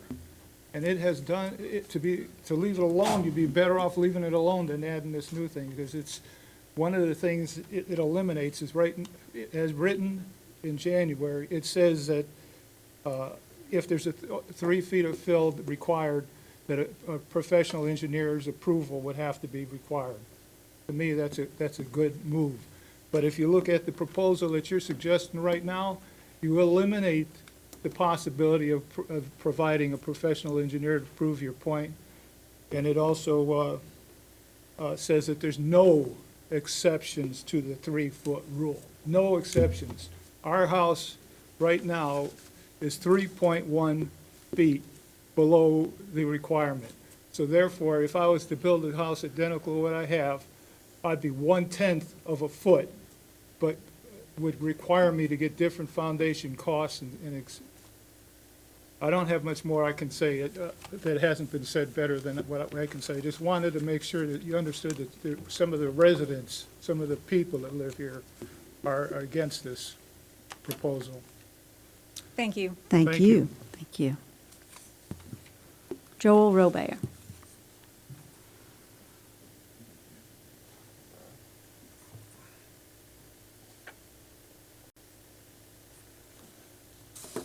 Good evening, how y'all doing? Joel Robert. I'm here to basically reiterate what everyone here is saying. We suffered the worst disaster, to my knowledge, in 2016 with this flood. We need to make changes. We need to fix things. We need to fix ditches. We need to fix canals. We need to dredge canals. I went down Kluwat Canal 2 weeks ago, and there's a tree across it. The only reason I could see it is because I went down a railroad track because it wasn't bush hogged in 3 years. That's the things that cause the problems. All evidence of this ordinance points to a political solution to a real world problem, okay? Because this is real lives at stake right here, okay? And let's look at all the stuff we see here. The 3 foot of fill is an arbitrary number. It was discussed years ago with Ricky Compton and a few of the former council members, some of y'all. And it was said, well, we had to get a number from somewhere, okay? The litigation that this is implying is crazy. I mean, you're opening up the parish for so many lawsuits. You know what you're doing to property value? No, you don't. Nobody does, because you don't know what you're doing. You don't have the data to make this decision. Then we have to look at the other implications of it. Think about the commercial. Think about the industrial. You're basically putting up a red flag for Ascension Parish, okay? Nobody's going to want to come over here when you have ordinances that don't do anything. What do we need to do tonight? We need to table this. We need to look forward. We need to finish the studies. HNTB, who we paid close to $500,000 for, give or take, to come to the conclusion that they do not have the information to justify this. They do not have any information that makes this valid or that proves that this helps anything. And also, it opens up for more harm. I don't know of any ordinance personally that says I can't just go fill my property right now with as much dirt as I want. As long as I'm not looking to permit as anything, I'm not looking to do anything with it other than fill dirt. There's nothing that can stop me from doing that. And you start passing things like this, I wouldn't do it because that would be crazy, but I would assume there's many people that would. So now by passing 3-foot cap, who's to say everybody else doesn't raise 4 foot? You can't stop that. Okay, we need to slow down, let them study for the $2 million, find the 6 to 8 drainage basins that we have. They don't know. They don't have the data to find out. They don't know where it drains. I do commend each one of y'all tonight. I know you're going to do the right thing here. I mean, this is obviously not favored by the public from the developers to the constituents. We all know this is not going to work. So I look forward to working with you in the future to get it correct. Y'all have a blessed night.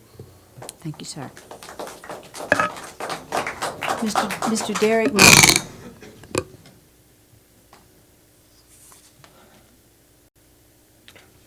Good evening. My name is Derek Murphy. There's a lot with this ordinance, of course, that I have an issue with. There was a lot of things said tonight that I do agree with especially Brian. We're in the same field. Somebody told me tonight that this has been around for over 9 months, and we've been batting it around and doing things. But I got basically some of the new changes. Just got them this week, and they talked about proposed changes after introduction. And there were some things that changed in there that I'd never seen before, and some of them that cause some significant, in my opinion, red flags. One paragraph in particular, the applicant shall certify that the cumulative effect of the proposed development when combined with all existing development, and if a floodway has not been designated, all anticipated development will result in a less than 1 foot increase in flood levels at any point within the parish of Ascension. This shall be signed and stamped by professional engineer registered in the state of Louisiana. That's a very, very bold statement. That is a statement that I would probably never stamp as a professional engineer for a house pad, for a commercial development, for even a residential development, because it says not only is it the development that I'm looking at, but all cumulative development. I'm not the engineer on all cumulative development. That one paragraph there makes this ordinance almost impossible. Other things, we heard a lot recently about no net fill. Section 17507B talks about for lots larger or equal to 1 acre, any volume of fill placed below the base flood elevation, 100-year or 500-year. So now you're looking at a no net fill of a 500-year floodplain. There's a mitigation ordinance that's been in place in Ascension Parish for quite some time. It's no net fill for the 100-year. This definitely would take it a tremendous amount higher and more restrictive than that. Talking about the 2 foot versus the 1 foot above base flood, a lot of situations that's probably not a super big issue per se, except for down you got a 3 foot cap.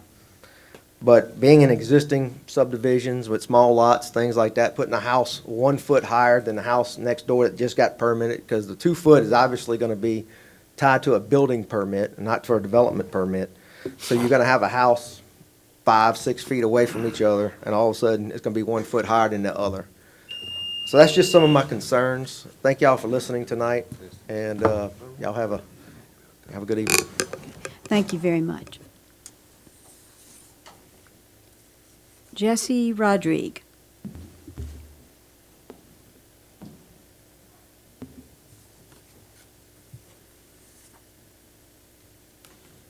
Hello. Hi. My name is Jesse Rodrigue. It's a pretty serious me. meeting I decided to come to tonight for the first time. I introduce myself oftentimes as a child of God, a father, and a husband. That's pretty much who I am. Not a builder, I'm just a resident.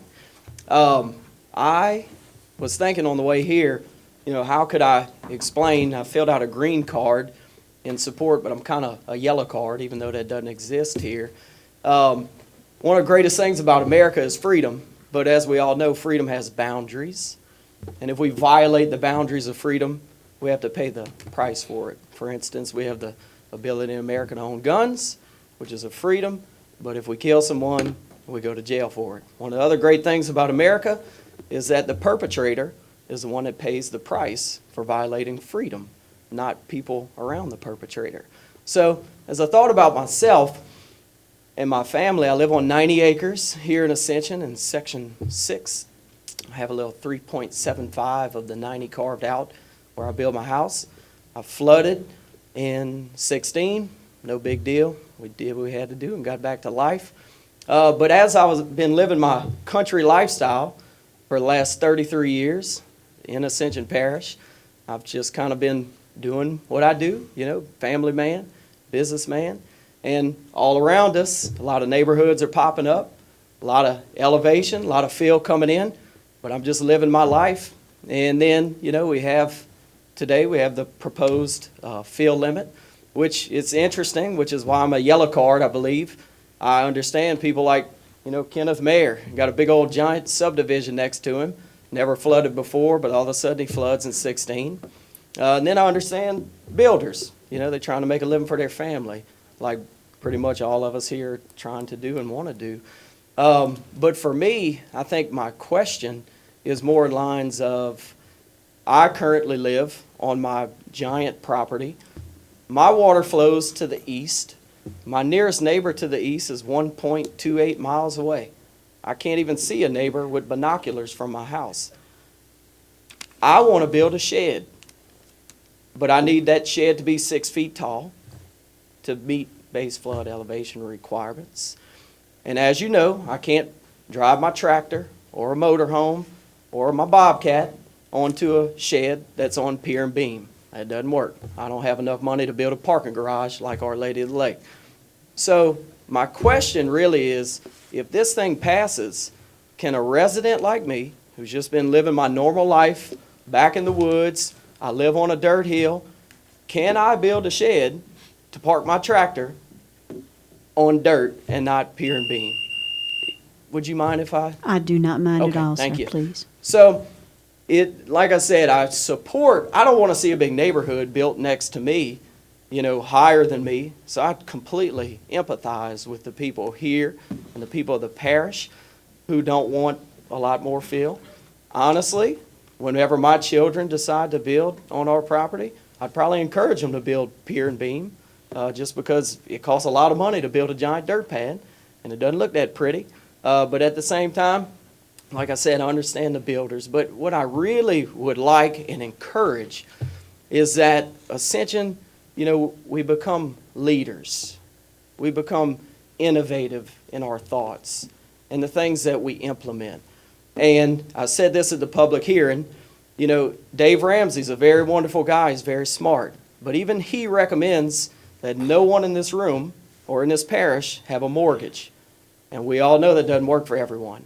I think blanket statements are the easy road, and it does take a little bit of work to consider situations such as mine, but I would encourage us to do that.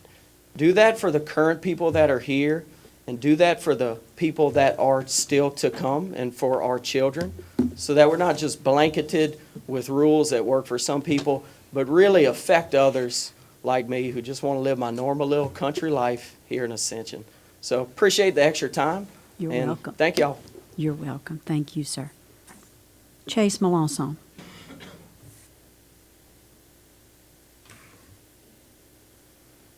I saw Chase at one point. Looks like he must have gone outside. Thank you very much. And Mr. Tim Kinchin has a red card but did not desire to speak. Mr. Kinchin, is that still your position? You don't desire to speak? Thank you. All right. Chairman, Ben, you gave everybody a little extra time. Can I say okay? One or two more things? Absolutely, Pendarvis, please. Okay. You know, I hear what everybody says, and most of it is good common sense. I have a place in Woodville, Mississippi. Centerville, Mississippi flooded in 2016. They don't have an abundance of building. They didn't have to stop growth. People just left there. Our taxes are very high. Our insurance is very high because we have the very worst fire rating there is. The police force is very slim and none. The schools are horrible. Now, everybody in this community has prospered from growth, including me. It's very blessed. Growth has done me very well. To stop growth is telling the future generation you're not going to have the same opportunity. Thank you. Thank you, sir. I believe that is all of the speakers. The chair will entertain a motion to close the public hearing unless someone else would like to speak. Close the public hearing. Motion to I have close. a motion by, Chairman, I have a- I just have one little thing to say. I forgot to mention. I wanted to point out that when this was, Um, Hearing's closed. I just wanted to Is point this out. relevant to this Yes, yes, ma'am. item? Yes, ma'am. Please. I just wanted to point out that this ordinance was actually created to prevent these anthill-type pads in building, and it's actually doing the opposite, because now y'all are saying you can do the small half-acre or less building, but you're saying not the other one. So it's Thank you very arbitrary much. on top of arbitrary. Thank you, sir. But thank you so much for the extra time. You're welcome. I had a motion and a second to close the public hearing.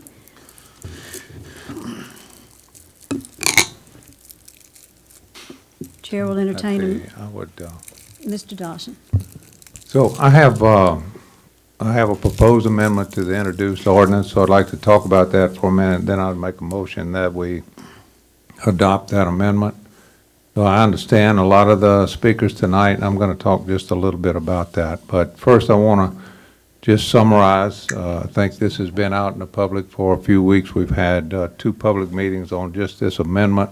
We've probably had 10 public meetings on this this subject over the last 9 months. We had, as the speakers had said, HNTB, a nationwide engineering firm. We had them do an evaluation of this, and they came back with that recommendation. So here's what the my proposed amendment is to currently to limit the fill to 3 feet in both the 100-year and 500-year floodplains. So I'm going to talk here just for a minute about the 500-year because I think there's some people here maybe don't understand that, but we do have a 500-year floodplain in the Panama-Conway Basin. That's defined, and there's a part of it, a very small part of it, up in the northern part, north of Bayou Bois.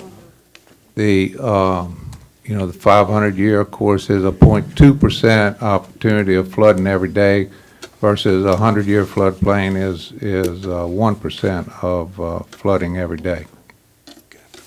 The 500-year floodplain is, we'll be defining these other basins as the firms are updated. So this is something that will apply once that happens. The only exception to mitigation is for lots of 1 acre or less. And, the reason that we have that one exception in there is that currently we don't have any regional mitigation facilities where somebody with a half acre or three-quarter acre lot, there's not room to build a house and have mitigation facilities. So we provided an exception to that. Also hopeful that at some point we'll have regional mitigation facilities or even commercial mitigation facilities where we can remove that. The lowest floor elevation to be 2 feet above the 100-year base flood elevation. You heard a lot of comments about that tonight. My opinion is that this is the one thing that we can do if you get another flood, a 2016 flood. This is the one thing that we can do that'll keep our future residents out of that water. So, when the 2016 flood came, I had people come to me, I think we all did on the council, had people come to us and said, I didn't want to build my house at that elevation, but I'm really glad that I did because my house didn't flood.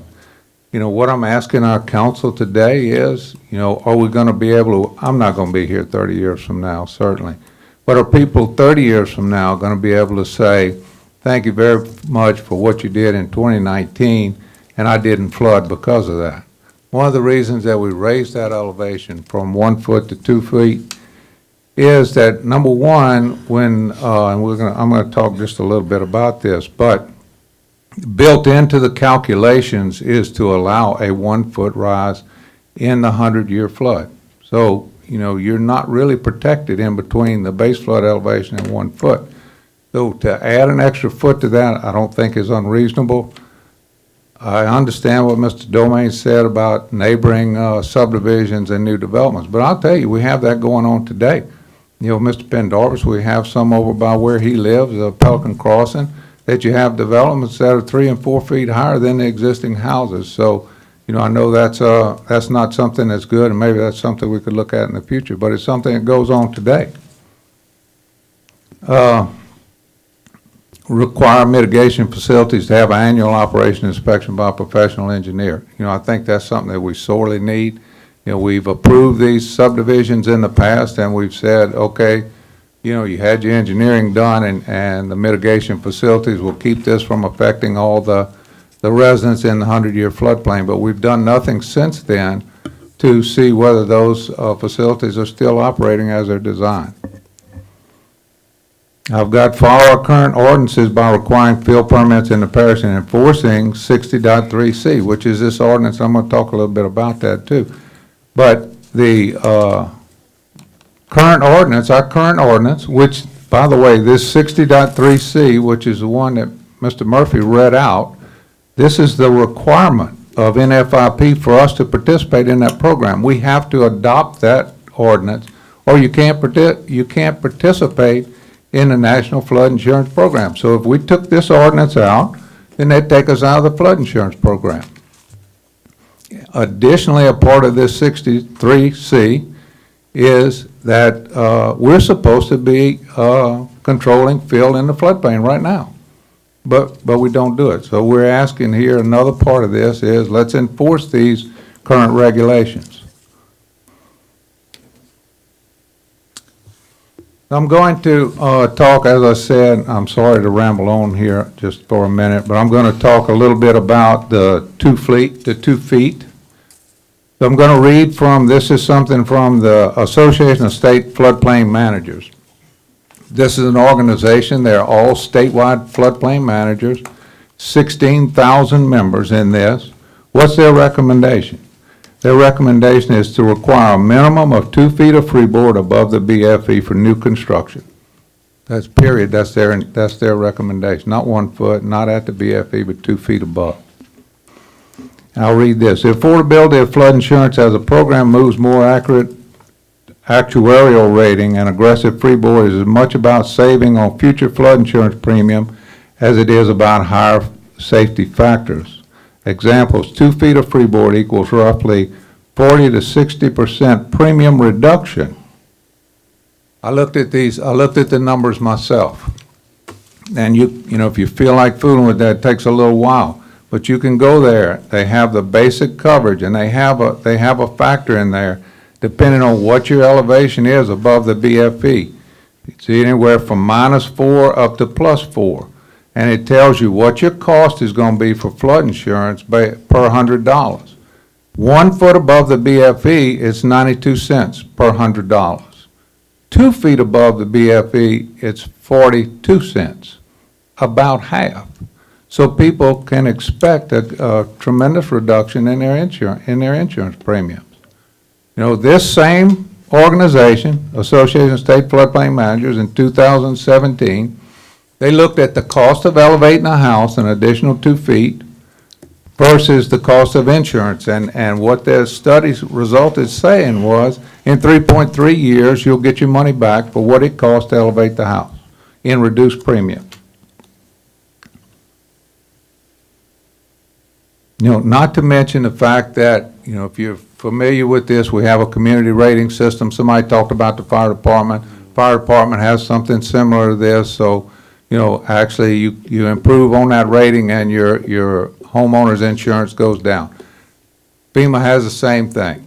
So if we do improvements, then for every point you get of this CRS rating, then your insurance premiums go down by 5%. We currently have a 10% reduction in Ascension Parish in our community rating system. But I feel like that we can look at maybe 5 or 10% more if we institute these stricter standards. I have this written again, and I'll talk about this. This is about the, what Mr. Murphy was talking about, that, you have to demonstrate that you have no cumulative effect. Again, we have to adopt that. This is the ordinance. This is one of the ordinances that we had tonight. We had the 60.3D, which is the one that calls for the floodplains. They required, if we were going to have the floodplains, we had to adopt that ordinance. But we went back to this C ordinance. This has been a part of our ordinances for years. So, there's nothing different there. I could go on a little bit longer, but I think everybody's been here long enough, and I will make a motion that, to adopt the amendment as proposed, so everybody here at the dais has a copy of that proposed amendment. I'll second that. Have a motion and a second to adopt the amendment as proposed. Any questions? Mr. Satterley? Yeah, thank you, Madam Chairwoman. You're And welcome. I don't really have questions as much as comments, or maybe I do. Let's see.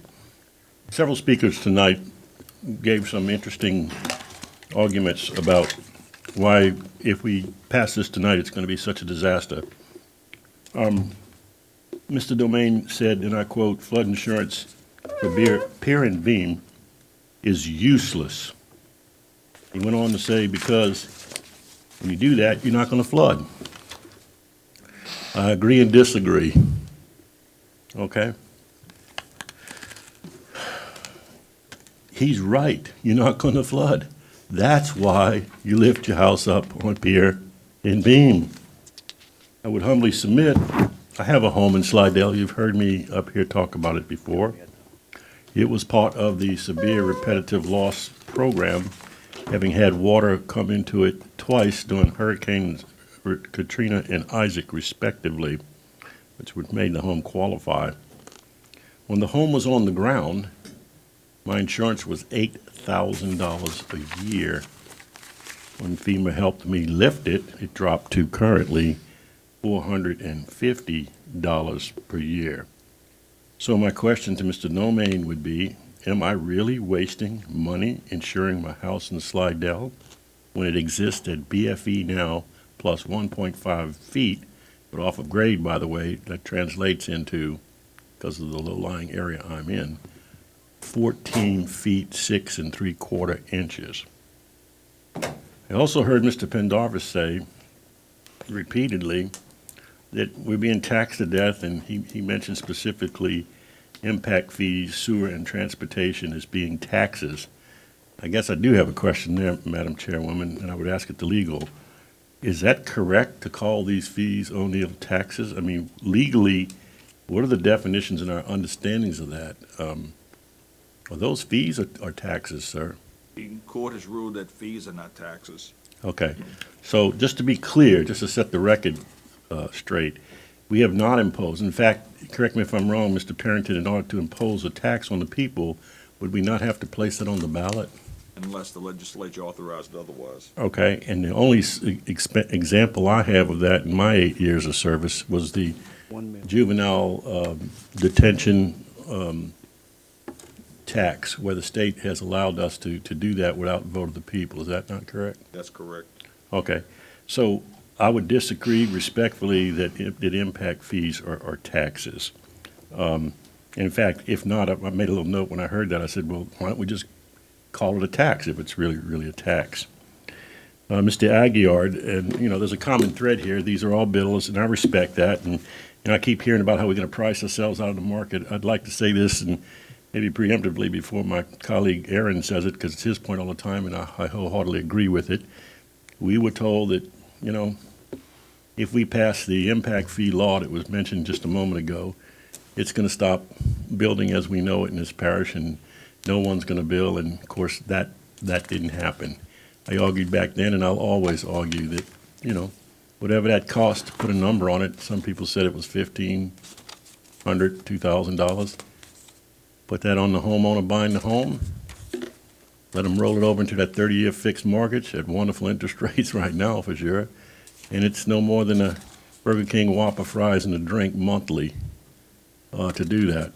We later heard when we passed what I'll call the green ordinance, not to be confused with the Green Deal that we hear so much about, but I think there was wisdom there. This parish wanted to ensure that, we're going to have sidewalks in some of our subdivisions. We're going to have, when you cut the trees down, some trees, we're going to have places for our children, green places, what I call the green ordinance, to play and so forth.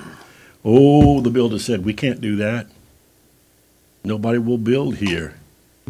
Even if we roll that, it's going to cost, again, $15,000 to $2,000. Look at the dates of those things and tell me if that's happened. I would humbly submit to you, and I think everybody agrees with this, the reason people come here, in fact, my whole district is South Baton Rouge transplants, okay? And they come here for our schools. So unless we ever drop the ball on schools, and I don't think that's going to happen anytime soon. After all, we just passed tax renewals, which by the mandate of the people was over 70%. Like most people, I pay 120-something mils of school board taxes, and probably over half of it, 60-something, is for these schools. So they're excellent, and they're going to continue to be excellent, and the people are going to continue to come, in my opinion, whether we build pier or beam or not. A final comment, I heard a little bit about elevators. I'm not a well man. Most people know this. I have some coronary issues. It made me think twice about even running for re-election. Okay? So at my house in Slidell, I have an elevator. Yes, it costs a little bit more.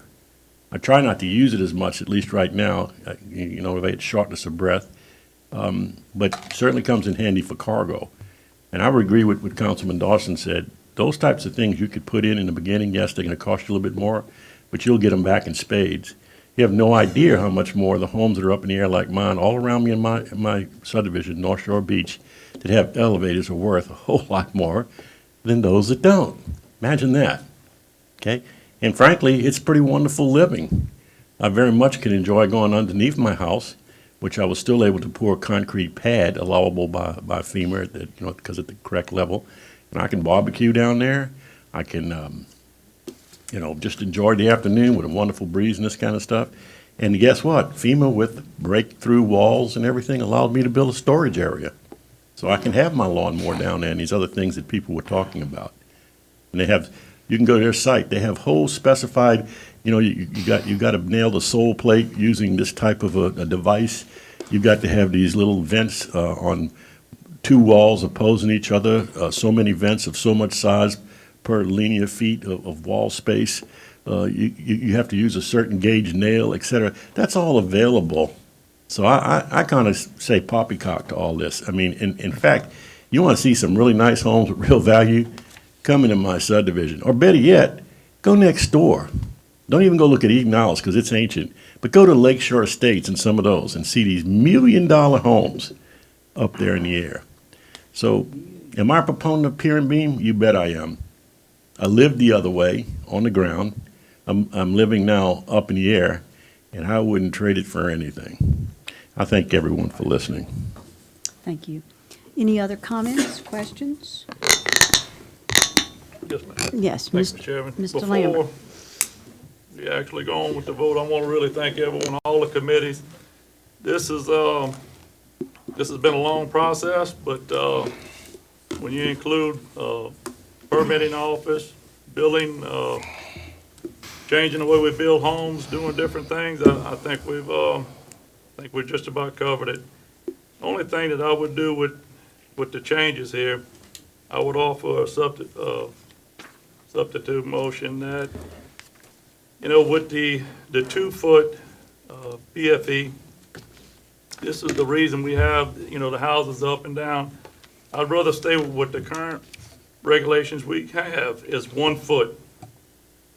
And the other thing I would like to do would be, we talked about 30, 60, or 90 days to give the homeowner a chance to come in. I'm willing to meet halfway with this. I'd like to give the period of 60 days on that, and I offer that as a substitute motion. Have a substitute motion I second for discussion. and a second for discussion. I Mr. agree. Lambert. I agree with Dempsey on the 1 foot, above because of the elevations up and down.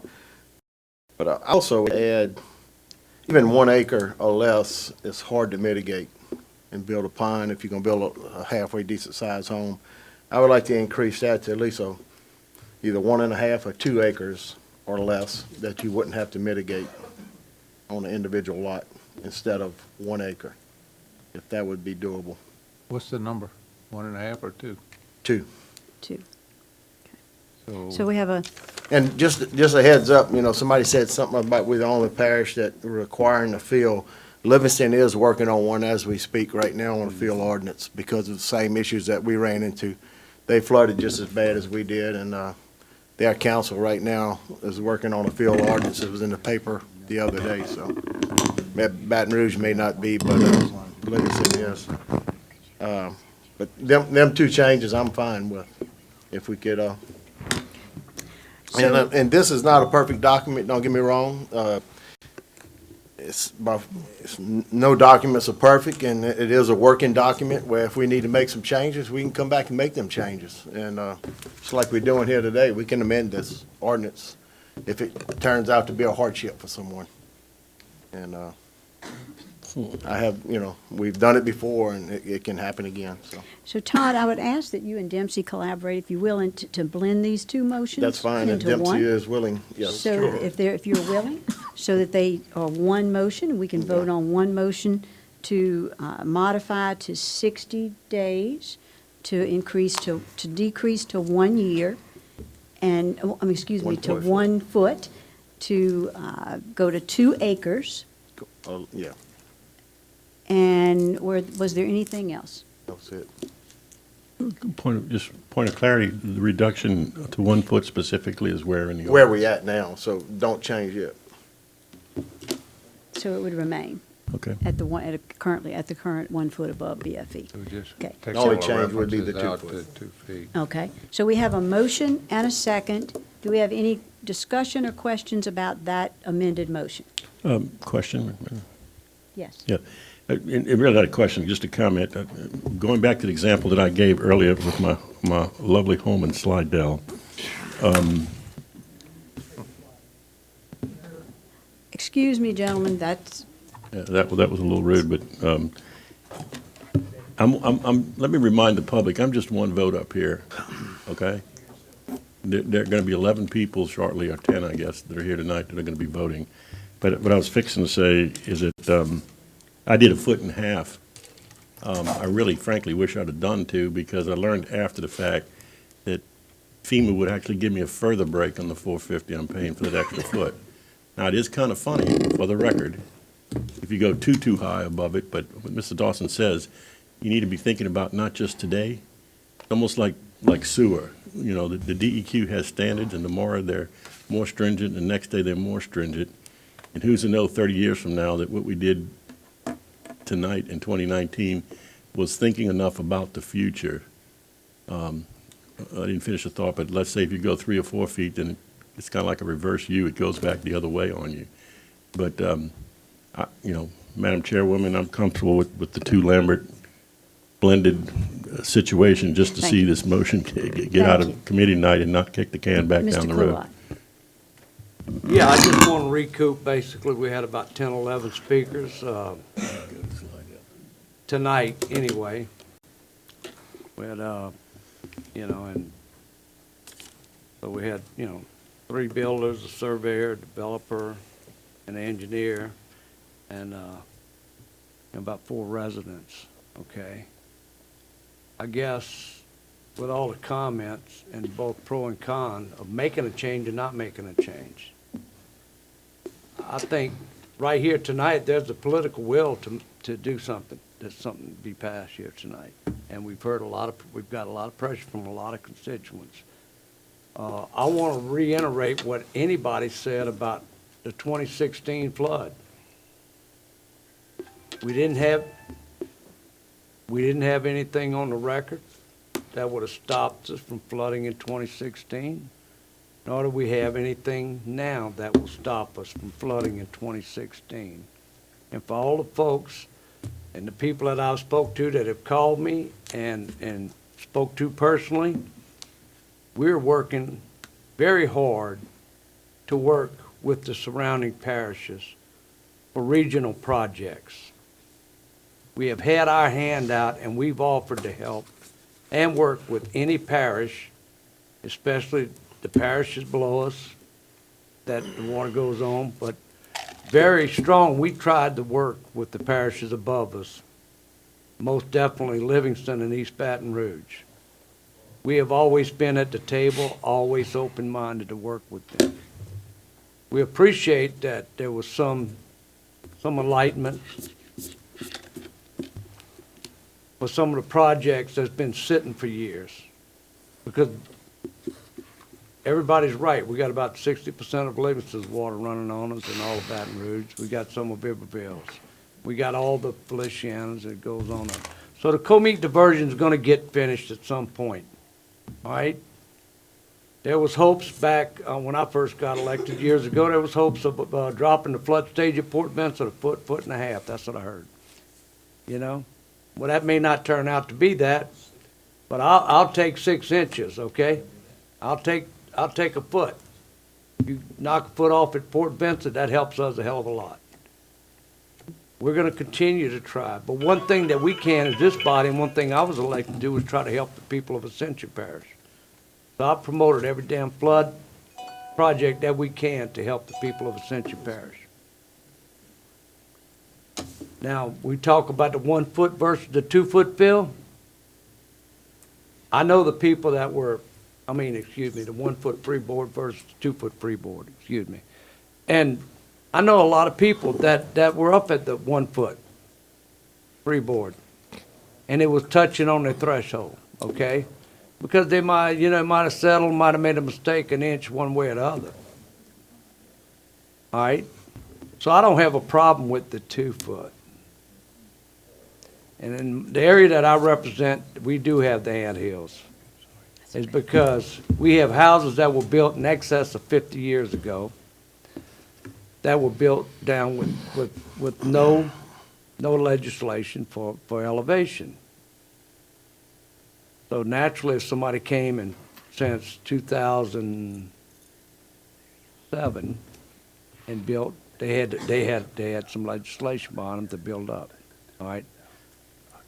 So it does look like anthills. So I personally believe in the zero net fill. I believe in the zero net fill. I know they got arguments in 5 directions on maximum and things like that. So I don't have all the answers. It was said tonight that we maybe need to educate the public a little bit more. Okay, well, there was a lot of outreach, and all the builders we heard from that you guys were very detailed, the builders and the developers, that speaking on behalf of the people that are going to buy your houses, that was your opinion, okay? Well, where I live, we got land that was under 6 foot of water in 2016, and now it's dry. Those lots are selling, okay? Because we got a great community. That was also stated within the speakers, that we have a great communities. So I don't have a problem with trying to settle down and look at this for a while, okay?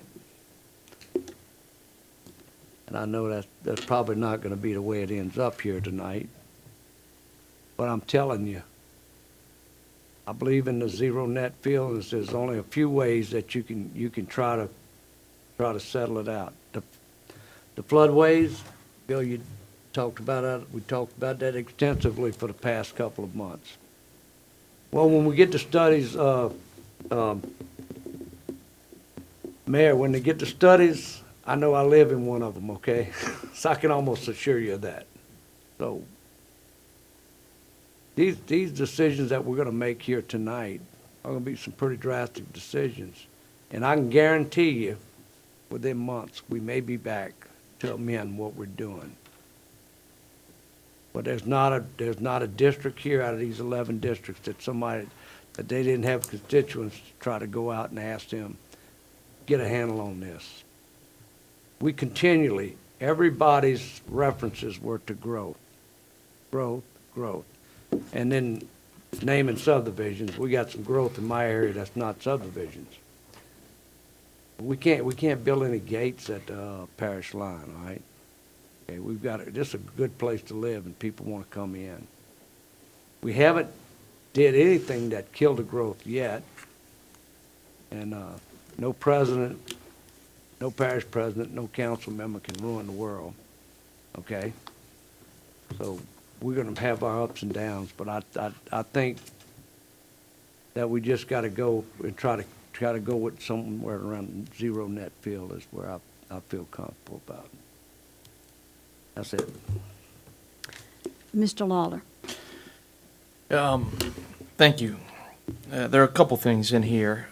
You know, what I've heard tonight is that we will basically be expecting that the Felicianas, East Baton Rouge Parish, Livingston is going to put more water onto Ascension Parish.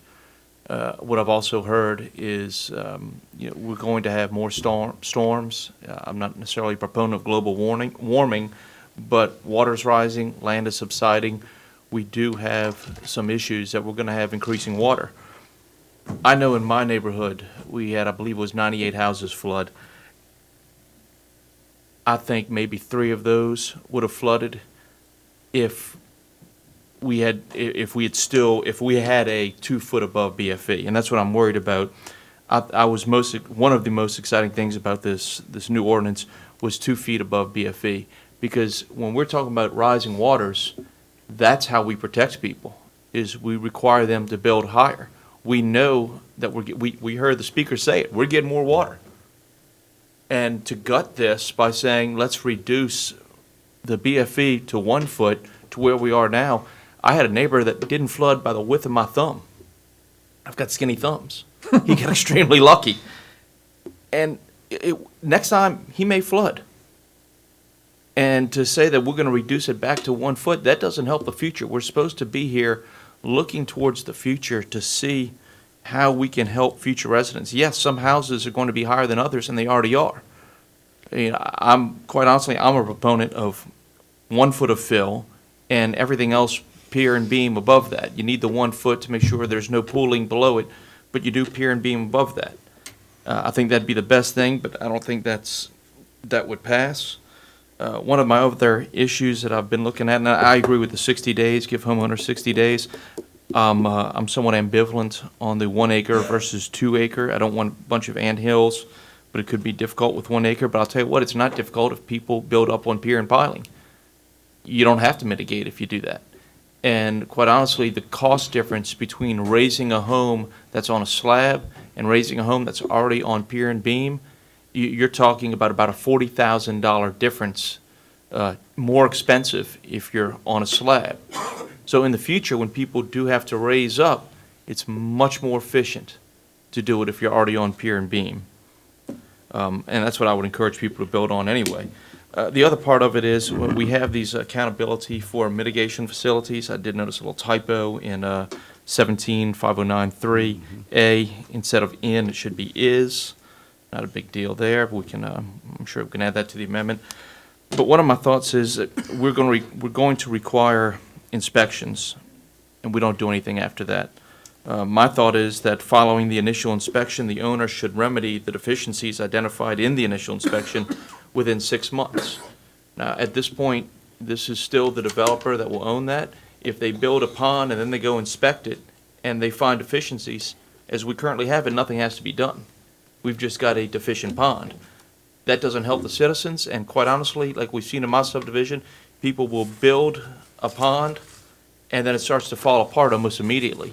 And we've got, nutria, we've got animals, we've just got poor workmanship that's eating through those ponds, and it could flood a neighbor. I believe that if we're going to do inspections, especially that first year, we need to make sure that the parish is getting a product. The citizens are getting a product that is worthwhile. At this time, I don't know if we're always getting that, and we've got to protect people that live in the parish. We've got to protect people that are moving into the parish, and many times we hear that it's all these people moving in. It's high school graduation time. There, I don't know, somewhere around 1,800 kids graduating from high school. The population growth is not all people moving in. It's our children, it's our grandchildren that are in this parish that want a place to live. So all this whining I hear about all these foreigners moving in, these people moving from elsewhere, these are our kids. These are our grandchildren moving in, and we got to make sure that we protect them. So I'd offer a substitute motion that we go back to the 2-foot BFE. We keep the 60 days. I'm willing to keep the 2 acres, but also that we add D to 17-5093 that says, following the initial inspection, the owner shall remedy all deficiencies identified by the initial inspection within 6 months. I'll second that, Madam Chairman, just to see if it'll fly. All right, and I want to make sure everybody understands that there can only be 2 substitute motions, and that one was the last one. That's where we are. Okay, that's where we are. Just for my keeping it straight in my head and everybody else's, that's where we are.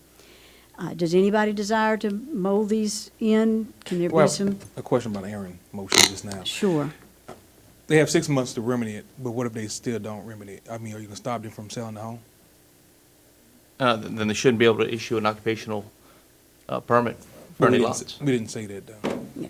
Okay, well, you like to, then, in addition, failure to remedy within 6 months will bar the issuance of any occupational permits. Occupancy permits, a good point. For areas serviced by that mitigation facility. My second will remain. Second's going to remain. So, Mr. Kluwat. Yeah, and we'll cover it at some point, but one of the major things that was said tonight was this, about people just filling. Just fill without any permit, without requiring anything. I'm not worried about, right now, the cost of what it's gonna take to enforce that. Yeah. But we've continually had a major problem with that. And I know I've had it in my district where people have filled up to 15 acres. And this is prior to the flood of 2016. So, and there's nothing, there's no law sitting down that says that they had to meet any kind of requirements, any kind of drainage study, anything. Hell, you can barely get them to put silk fencing up on some of the people, right? Just to keep it from washing in ditches on their neighbors. So, you know, I don't say there's gonna be a mad rush before this becomes legislation, but at some point, it's gotta be addressed. That was a gaping hole in our ordinances. And I'll remind you that the current ordinance requires that there be a field permit and for a site or a site work permit, and that we have, that is included. Or what has been done is that the administration has been advised by this ordinance that they will enforce that rule. So the site work permit will be required. And I believe, I have seen copies of forms that are being readied to be made available. Okay. Any further comments? I want to close with one. Go right ahead. While we're talking about all kind of different things here tonight, it's very important to the people that I represent that land rights, you and I have discussed this multiple times, that land rights of the individual landowner. It's something, my dad has passed away, but that's something that was very, very close to near and dear to his heart. So, the only true thing I've ever seen written that hadn't changed yet was the 10 Commandments, but everything else pretty much has a gray area that we can work with each other. And I'm gonna ask this council and everybody that, we can't draw straight black and white, that we need to be able to work with people. And, of course, I've always been a champion of the family petition, okay, and even with stricter regulations. But land rights, people work hard for their land, you know, and so let's keep an open mind to laws that we put in effect and the ability to amend and work with people on a case-by-case basis. Okay, thank you. Mr. Lawler, will you please repeat your motion, your substitute motion? My substitute motion is that we return to the 2 foot above base elevation. We give, allow for 60 days for homeowners to come in and apply for, I don't know what the proper term, maybe a variance, whatever it was in there before, that we go back to, that they remain with the 2 acres like Councilman Lambert had requested, and that in 175093, long-term accountability of mitigation facilities, D, following the initial inspection, comma, the owner shall remedy all deficiencies identified by the initial inspection within 6 months. Failure to do so shall, failing to do so, no occupancy permits shall be issued for any areas serviced by the mitigation facility. Okay, and Mr. Satterley was your second? 60 days, right? 60 days. It was 60. Yes, he was. All right, thank you very much. Any other, Mr. Turner? Just have a slight question. I know we said the subdivisions that are already accepted with a preliminary plat, that this won't affect it. How many subdivisions have a preliminary plat that's accepted already?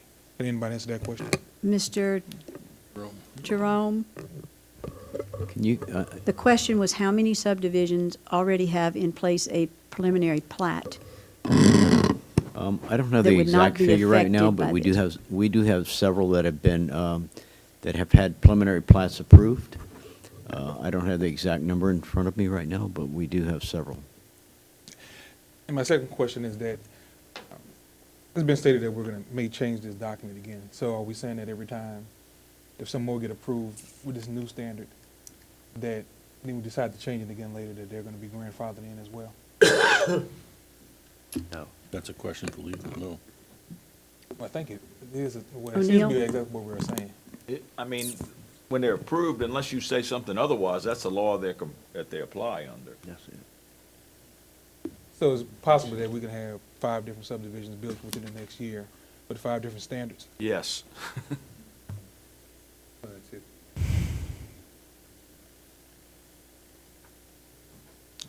That's my question. Okay. The summer. But Thank you. So we've had substantial discussion, and I'm trying to keep track of the substitute motions. I think we're at the second substitute motion. It has been motioned and seconded by Mr. Lawler and Councilman Satterley. And if there is no further discussion, then we need to have a vote on the second substitute motion. Are there any objections to the second substitute motion? I have an objection, so could we please have a roll call vote?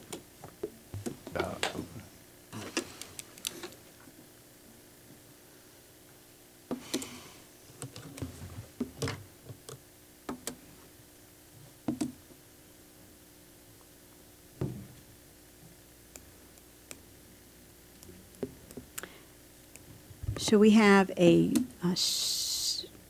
we have a 6-4 in favor of the second substitute motion. Now, that has an impact on the first substitute motion. I think it makes it null. And this is y'all forgive me for my having to get some procedural advice here. It's my first meeting of this nature since I've assumed the chair, so I'm going to make sure we're right. That nullifies the first substitute motion. And then now we will vote on the amended motion with the substitute motion that has been passed. So the amendments as substituted by the second substitute motion in a favorable vote.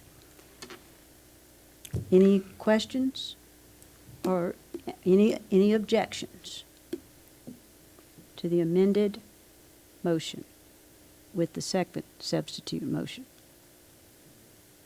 Any objections? Hearing none, that motion passes.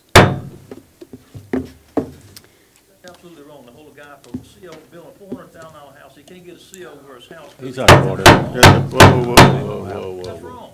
Excuse me. Please, Mr. Aguilar, we have all been respectful of each other here tonight, of you and of all of each other, and I would appreciate that continue. We will be moving along. Now we need to vote on the ordinance, on the movement of the ordinance as amended by the second, and accompanying the second substitute motion. No, we've done that. I thought we just did that. No, I thought we just approved the amendment. No, we did that the first time. Oh, you did that the first time? Okay, forgive me, I'm trying to track it. Thank you very much. So, Item 21. item 24. Reading of an ordinance, revisions to the drainage impact study policy. To the Ascension Parish Unified Land Development Code, Appendix 4, Subdivision Code, Section 8, Attachment B, Drainage Impact Study Policy, whereas Ascension Parish local government subdivision is defined by Article 6, Section 44 of the Louisiana Constitution 1974. Whereas the Parish of Ascension is the governing and responsible body of the zoning and regulations within this jurisdiction. Whereas Article 6 of the Home Rule Charter of Ascension Parish, adopted May 4th, 1993, identifies the process and manner in which to adopt ordinances regulating the lands of this parish. And now therefore be it ordained by the Ascension Parish governing authority that the Unified Land Development Code of the Ascension Parish, Louisiana, Appendix 4, Subdivision Code, Section 8, Attachment B, Drainage Impact Study Policy is amended as follows. As more fully described in Exhibit A attached hereto and made a part hereof.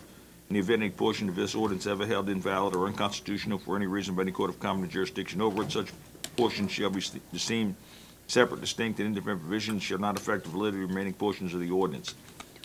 This ordinance shall be in full effect as permitted by law. The ordinance has been submitted to a vote. The vote thereon was as follows. Open public comment. Second. I have a motion and a second to open the public comment. Motion to close. No, wait. We got some speakers. I have some speakers, I believe, on this item in the public hearing. Mr. Brian Aguilar.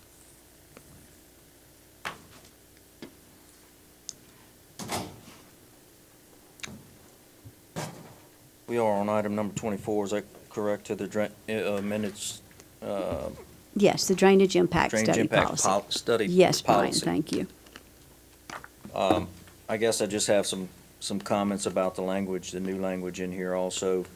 One of the comments that I see that is a little extreme, and just to say that Ascension Parish does have one of the most stringent drainage policies in the tri-parish area. But I notice one of the comments on the proposed changes is a storage pond volume for detention to local runoff shall not include the required storage needed for fill mitigation. So basically, this is saying that we cannot use fill mitigation in the same sense as detention pond. That is huge. That's meaning our detention storage cannot be used for fill mitigation. Basically, you're taking fill out of the flood zone in your detention pond, but you can't use it for fill mitigation purposes. This is basically doubling the size needed for detention. Among a few other things, the fill requirement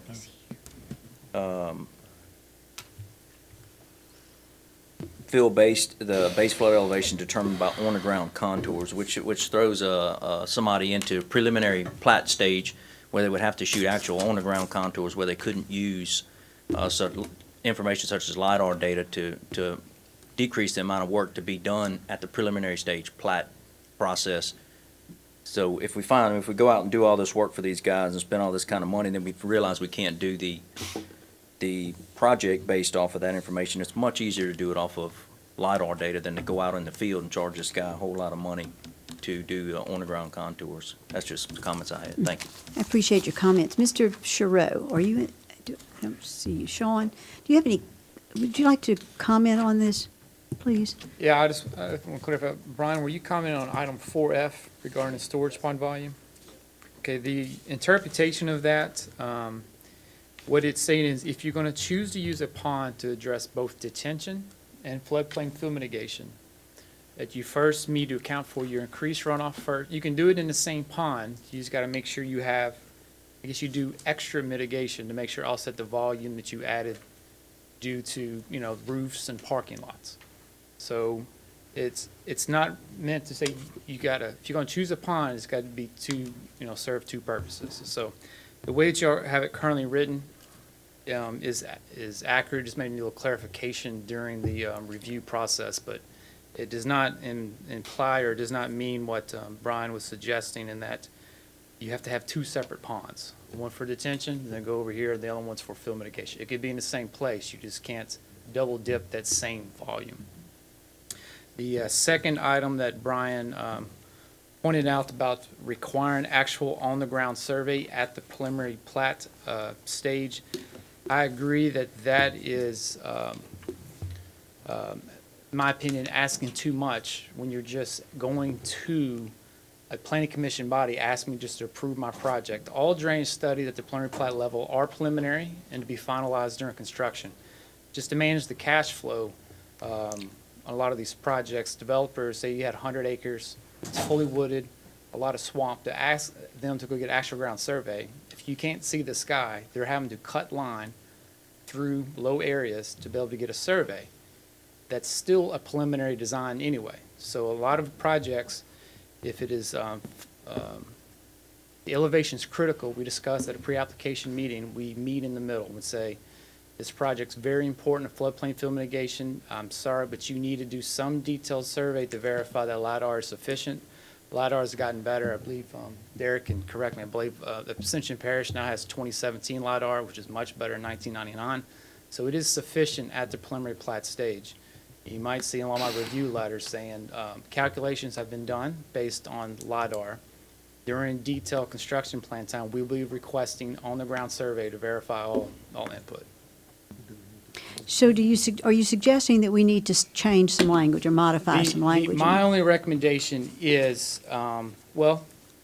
there is, I saw an item on here of a proposed amendment where the ERA or someone may allow modifications to the drainage policy. Mm-hmm. If you all kept that intact, that would allow the ability at the preliminary plat level, say, at this time, I'm choosing you to kick the can down the road on actual ground survey to a later point. I believe that amendment's going to be If you all choose offered. tonight not to include that amendment, then I would come back and say I would like some more flexibility. I'd recommend some flexibility on requiring actual on-the-ground survey on a project that may not be approved by a drainage study, not having the right intersection. They just spend a whole lot of money on something that wasn't necessary. Okay.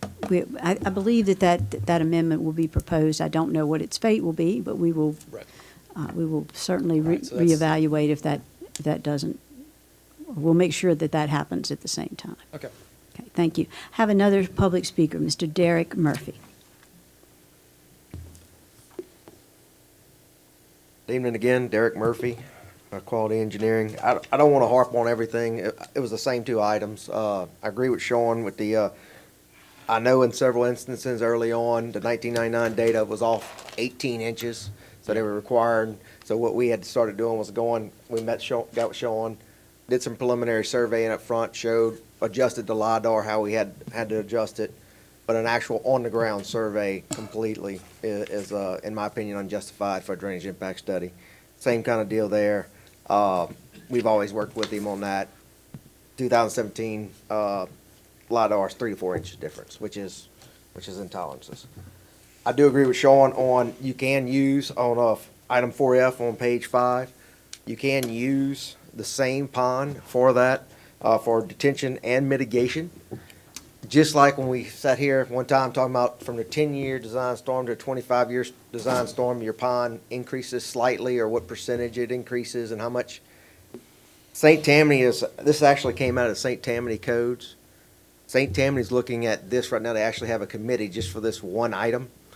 They're working on trying to remove that item because it actually, in some instances, doubles your pond size to get the mitigation versus the detention. They do overlap on top of one another. It is very detrimental to a lot of things right now when you're talking about the no net zero fill from the static water surface of the detention ponds on up to maintain your floodplain. This would actually basically be detaining or be mitigating 200-year storms on top of one another, and that is a couple issues we ran into in other parishes that they're now, because it's the interpretation of that actual line, how you interpret it, and they went from 100-year to 100-year. Don't know how exactly this parish will interpret that, but that is pretty detrimental to a lot of properties in this parish when you're looking at detention and mitigation together. So I just asked, I don't have a problem with the policy. We're doing 98% of everything in here already except basically that one statement. We work with the ERA. They require all this anyway, even though it's not in the policy. They hold our feet to the fire. We do HECRAS models. We use this already. But that one statement is pretty detrimental to plenty of properties. Thank you. Thank you. Mr. Cagnolati? Madam Chair, just noted an item, page 3 of 5, second to last paragraph, no increase in upstream water surface evaluation from that which existed. I think we should insert which. It just doesn't read. Thank you. Just from that from that which existed prior to. Thank you. You got that, Senator? Thank you very much. We are still in public hearing. Is there a motion to close the public hearing? Motion. Have a motion to close the public hearing. The chair entertains a motion to a second to close the public hearing. Public hearing is closed. The chair would entertain a motion to move the ordinance, and then Madam Chair. let's have a motion, and then we'll have some discussion. I have a motion to move the ordinance. Is there a second for just purposes of discussion? Second. Have a second for the purpose of discussion. Mr. Kluwat. Yeah, I was gonna try to move the ordinance and, but I wanted to move it and I want to amend it and add the proposed last paragraph. Absolutely. We're gonna add John's which in there? So you could We add can. John's Was which. that WITCH or WHICH? I would like, lawyer, huh? we had a final paragraph that was back and forth in discussion for a month or so, 2 months. And, given the same discussion that that Brian had, his concerns and explanations and everything, and back to same thing I said on the prior legislation is, we don't do anything perfect, and we need some oversight and some ability to work with folks. So I would like to add that last paragraph. All And right. I would like to. You're making a motion to amend the document that we have seen. Right. Thank you. And I think everybody has a copy of what. Second that. I have a motion and a second to make that amendment. Would you like to read that into the record, Yes, please, I Mr. would. Kluwat? Final paragraph, any request of deviation from specific submittal requirements of the Ascension Parish Drainage Impact Study procedure may be approved by the engineering review agency on a case-by-case basis if the applicant can provide sufficient information to show that the proposed project meets the requirements within Ascension Parish Drainage Ordinance, and an approval from the engineering reviewing agency to deviate from a specific submittal requirement does not relieve the applicant from meeting the requirements of the Ascension Parish Drainage Ordinance or providing a drainage impact study when required. Thank you. I have a motion and a second to amend the document. Are there any questions? Mr. Satterley. Thank you, Madam Chairwoman. I just want to be certain, and maybe Sean can answer this, or maybe you can, Ms. Castle. I recall us talking a lot, and I'll just call it the snowball stand amendment back in strategic planning. Is that the same amendment as Mr. Cluot has just read out that we're talking about? Mr. Sherrow, but yes, that was the And so the discussion. difference now being, Sean, if I understood your testimony earlier this evening, sir, is that you'd like to see the flexibility, no longer for snowball stands, but because the LiDAR data versus, actual, let's say 100% survey work being done at a preliminary plat interval long before final plat is something that you would like to have. I think this one paragraph, just we didn't realize, was another example when Aguilar brought up the survey and component required at preliminary. That was just one unique situation. The old snowball stand thing, everyone's still required to follow the ordinance. No adverse impact, limit your detention, fill mitigation, 25 to 10 year, actual design based on existing survey. That's ordinance stuff. This last paragraph just gives a little flexibility. We review a lot of projects, and every once in a while there are certain situations. For example, there's an existing drainage study that's already been done and you're within it. I may require a little more flexibility in it, as long as they're meeting the ordinance, and make that judgment. So I'm going to go ahead and support it tonight, sir. It was a little tougher on it when it was just for snowball stand reasons, and you know that I tell you that. But I would just charge you, or I don't know if you remain forever our ERA or whoever comes after you, that be used very, very judiciously. I do have another comment, Madam Chairwoman, if you will allow. Mr. Murphy talked about this policy. He didn't have any problems with it because it's already 90% implemented. I want the public to understand, and I appreciate him feeling that way. When we do this tonight, however, there's a major, major difference.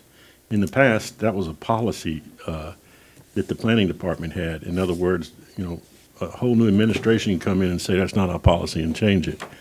It is now switched from policy to the word procedure, and correct me if I'm wrong, it is now referred to multiple times in Appendix 5 that we just passed in the 6-4 vote.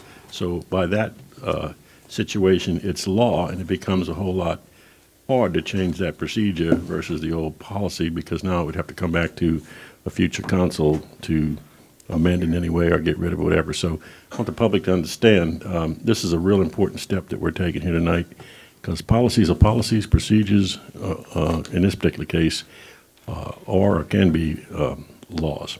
Thank you, everyone, for listening. Any further questions or comments? Any objections to the amendment to the ordinance? Hearing none, that amendment passes. Move to adopt the ordinance as amended. I have a motion by Mr. Dawson to adopt the ordinance as amended. I'll second that. I have a second. Are there any questions about the amended ordinance? Any objections?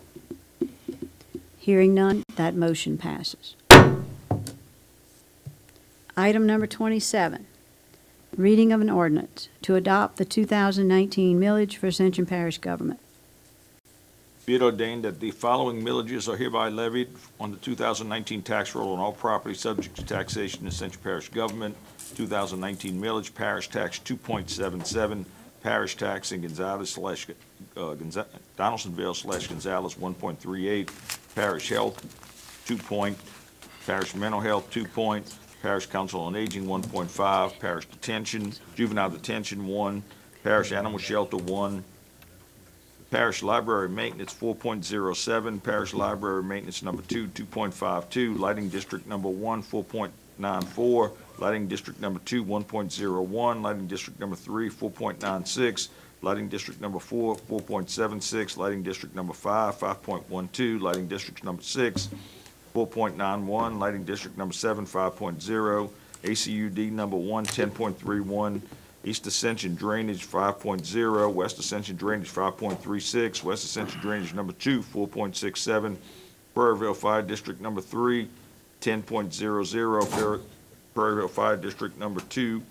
10.00. Be it further ordained that proper administrative officials of the Parish of Ascension, State of Louisiana, be and are hereby empowered, authorized, and directed to spread said taxes as herein set forth upon the assessment roll said parish of the year 2019, and to make collection of taxes imposed on and behalf of the taxing authority according to law, and that taxes hereby levied shall become a permanent lien and privilege on all property subject to taxation as herein set forth, and collection therewith shall be enforceable in the manner provided by law. The foregoing ordinance was read in full. The roll was called on adoption thereof. The ordinance was adopted by the following votes. Open the public hearing. Second. A motion to open the public hearing and Motion to close. Second. motion and a second to close the public hearing. Move the ordinance. Have a motion to move the ordinance and a second. Are there any questions? Wait, excuse me, wait one second. I have a gentleman who wishes to speak on this item, Mr. Surpas. So if we could reopen, please, the public hearing. Motion to open the public hearing again. I have a motion and a second to reopen. I apologize. Mr. Surpas? Is Mr. Surpas here? All right. Please. Motion to close. Second. Thank you. Have a second, a motion and a second to close the public hearing. Thank you very much. Appreciate you. Re-urge my motion to approve. A motion to move the ordinance Second. and a second. Are there any questions? Any objections? None, that motion passes.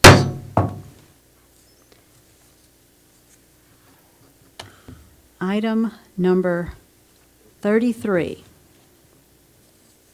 To amend the Ascension Parish Unified Land Development Code, Appendix 4, Subdivision Regulations, Section 174011, approval of final plat procedure F, Infrastructure District Development. Whereas Ascension Parish is a local government subdivision is defined by Article 6, Section 44, Louisiana Constitution 1974.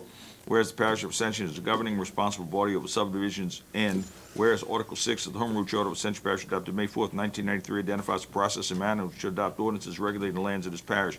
Now therefore be it ordained by the Ascension Parish governing authority to the Unified Land Development Code of Ascension Parish, Louisiana, Appendix 4, Subdivision Regulations, Section 174011, approval of final plat procedure F, Infrastructure Development District 3 is amended and more fully described in Exhibit A attached here to and made a part hereof.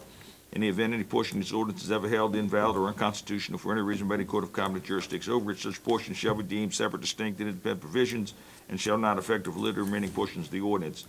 This ordinance shall be in full effect as permitted by law. The ordinance has been submitted to a vote. The vote thereon was as follows. Open the public comment. If you'll wait just a moment, Mr. Satterley, and hold that, I'd like to ask Mr. Enlow to offer some explanation on this item, please. Good evening. Put this monitor on to show, if we can, some of this drawing here.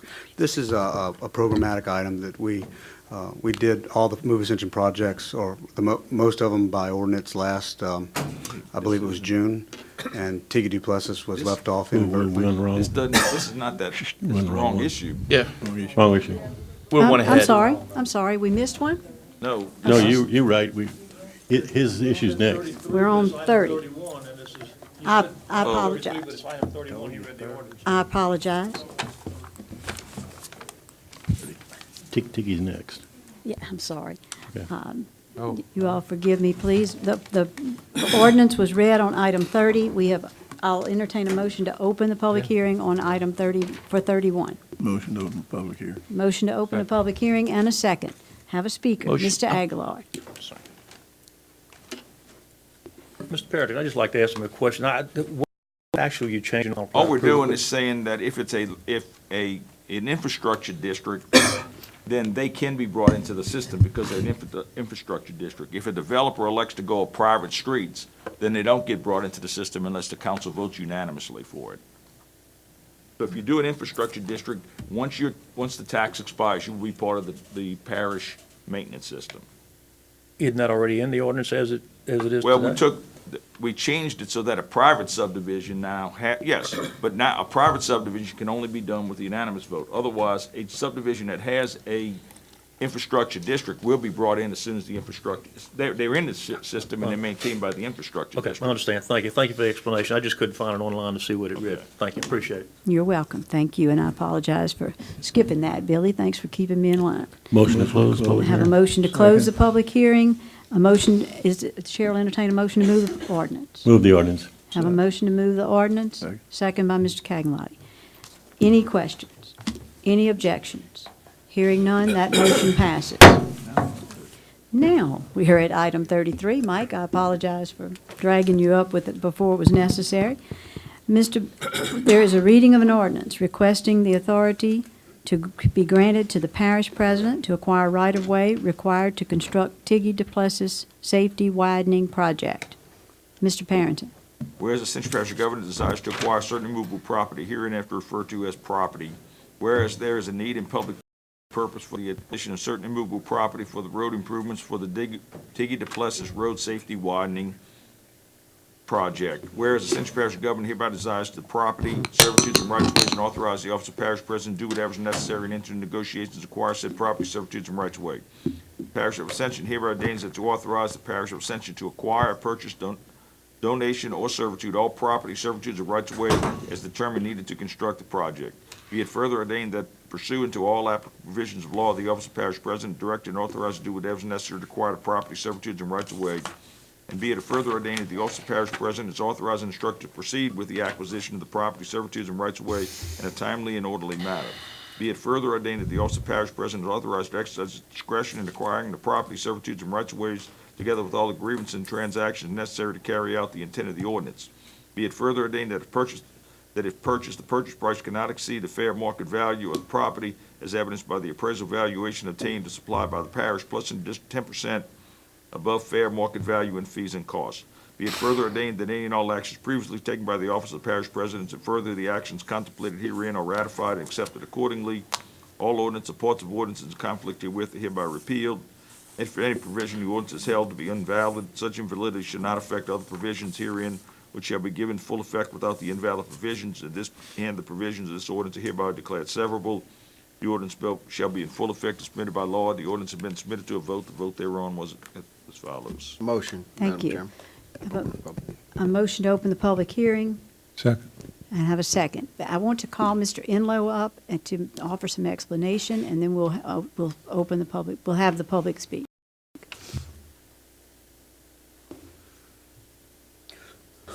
Okay, I'm not going to be able to see this. If anybody in the audience is here for this item, I've got some hard copies of this, and they're more than welcome to have a copy. This is to a programmatic thing issued for Move Ascension in order for us to move forward with purchasing right away after the final design is completed. Most of the Move Ascension projects, we came to you all in June 21st of 2018 with the same item for each project. I think it's mandated by ordinance, I guess, from the parish, that we go through an ordinance process to purchase right away for each project. So it's a typical thing. We do it for every project. And just wanted to give a few details also about information that was going around or about the project. We're doing a safety widening along Tiggy DePlessis. Safety widening is still going to have two travel lanes. The ditches will be hydraulically designed to a 25-year storm.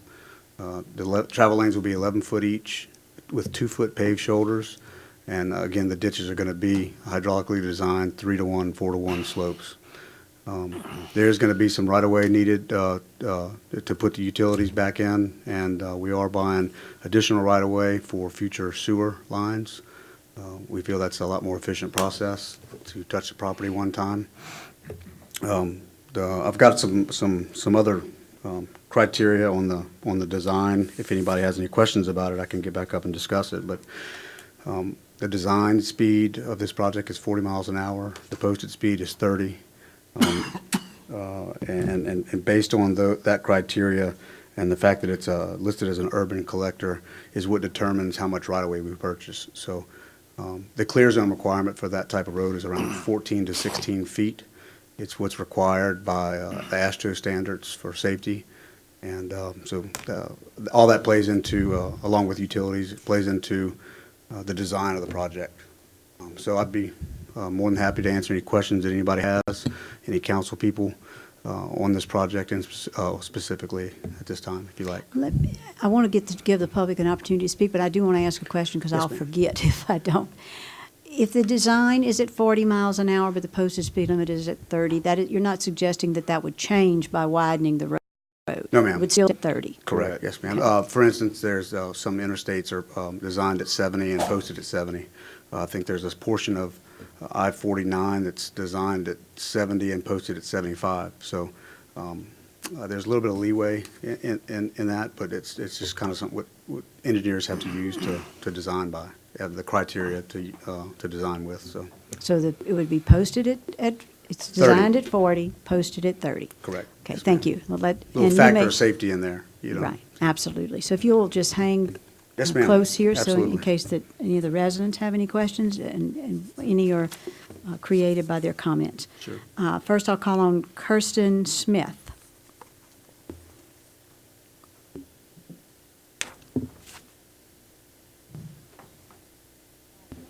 I'm Kirsten Smith. I live on a corner of Tiki Duplessis and Duplessis, so I'm gonna be impacted by, I think, two projects that we really didn't know about. So I'm kind of disappointed that we didn't have some kind of public hearing ahead of time to let us know and be part of the design. So I just have a few things that I noted. Right now, we are happy that Tiggy got overlaid. We are very happy of that, and it is going to make it a little safer, although now they don't have any striping, and they have no reflectors. So if you want to make Tiggy Duplessis safe, which I think that's what we all want to do, is we need to stop it's the speed on that road. It's a straight speedway, and we have people going very fast.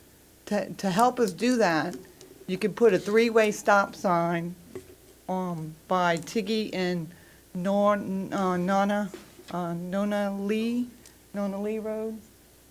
I think that would stop the flow and it would make people slow down. Even if people didn't stop at it, they would at least slow down. Because we asked for that when they wanted to do the improvements on our corner, and they didn't want to do it. They said, oh, the engineers said, no, we don't need that.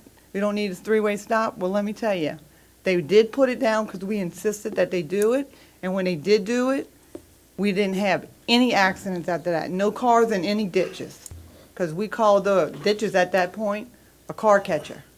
So we didn't want our car catchers filled in. So when they put the three-way stop, that eliminated all the accidents on that corner. So we don't want a roundabout on that turn. There's no way a school bus, fire truck needs to go around that roundabout. Three-way stop works fine in that area. We don't really need shoulders. We don't need a 3-foot shoulder. Right now, if you widen the road, make it safe, put some reflectors, put some striping, put the three-way stop, that would make that road a safe road. And y'all mentioned about putting sewer, because at first they said sewer wasn't going to be putting in. Why take all this property, do all this work, and not do sewer? And when you get mandated by the federal government to put sewer in, you're going to have to come back and redo that work. So if they do the sewer, that'd be great. I'm kind of wondering why y'all not putting this money into 621. I know it's a state highway, but you're gonna do this nice little road, and then what you're gonna do is it's gonna go into 621. 621 is terrible. That needs to be redesigned. So please consider making our road safe, stripes, reflectors. We don't need those shoulders. Thank you very much. Thank you very much. Ms. Chairman, Yes, can, Mr. can Mike come up and answer the Absolutely. striping issue? Absolutely. Yeah, the road was overlaid recently because the bridge was shutting down. We wanted to correct some things, and so we did that in-house, and we are expecting to come back with some striping. I'm looking into doing some, not just your typical striping. We want to try to use some traffic calming techniques with striping that they've done in Livingston Parish and St. James. So I'm working with DOTD to get some specs on that to figure out where we need to put it. But they will be striped, and the center line stripes will be there as well. So that is coming in the next week or so. So I just wanted to make mention of that. Thank you. And Mike, what is the width of that road right now with the overlay? I think it was around 9-foot lanes. I would imagine they gained about 6 inches to a foot total, half foot on both sides maybe. I'm not exactly sure, but The intent wasn't to go wider necessarily with Could overlay. you explain to her why the shoulders are needed for, is, I guess, Correct.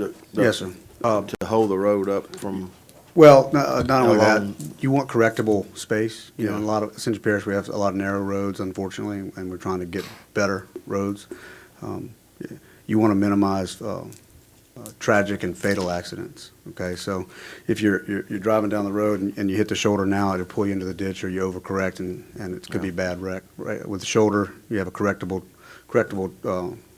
pavement for your tire to roll on, and you can not overcorrect, so. plus you tend to get a lot of break off on your asphalt Yeah, with no right. shoulders. Right, and that's why the hydraulically designed ditches are very important. They're gonna be actual ditches that are sloped appropriately instead of, just dug out in the space we already have. Right. So it's important. Thank you. Appreciate you answering those. Let me finish the public hearing, if you don't mind, Doc, and we'll, Okay. we'll go from there. Mr. Morvant.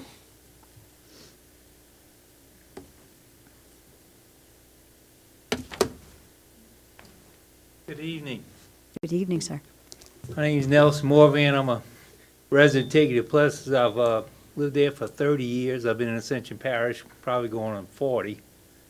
Mr. Dempsey Lambert right there helped me after Hurricane Gustav. Mr. Randy Kluche, you mentioned about property rights. They're very, very sacred to me and all the people that sit on that back bench, and that's not all of them. So I talked to Mr. Mike Enlow here about a month ago, and it's come to my attention that this council had a public information campaign that they voted on to tell people about these projects.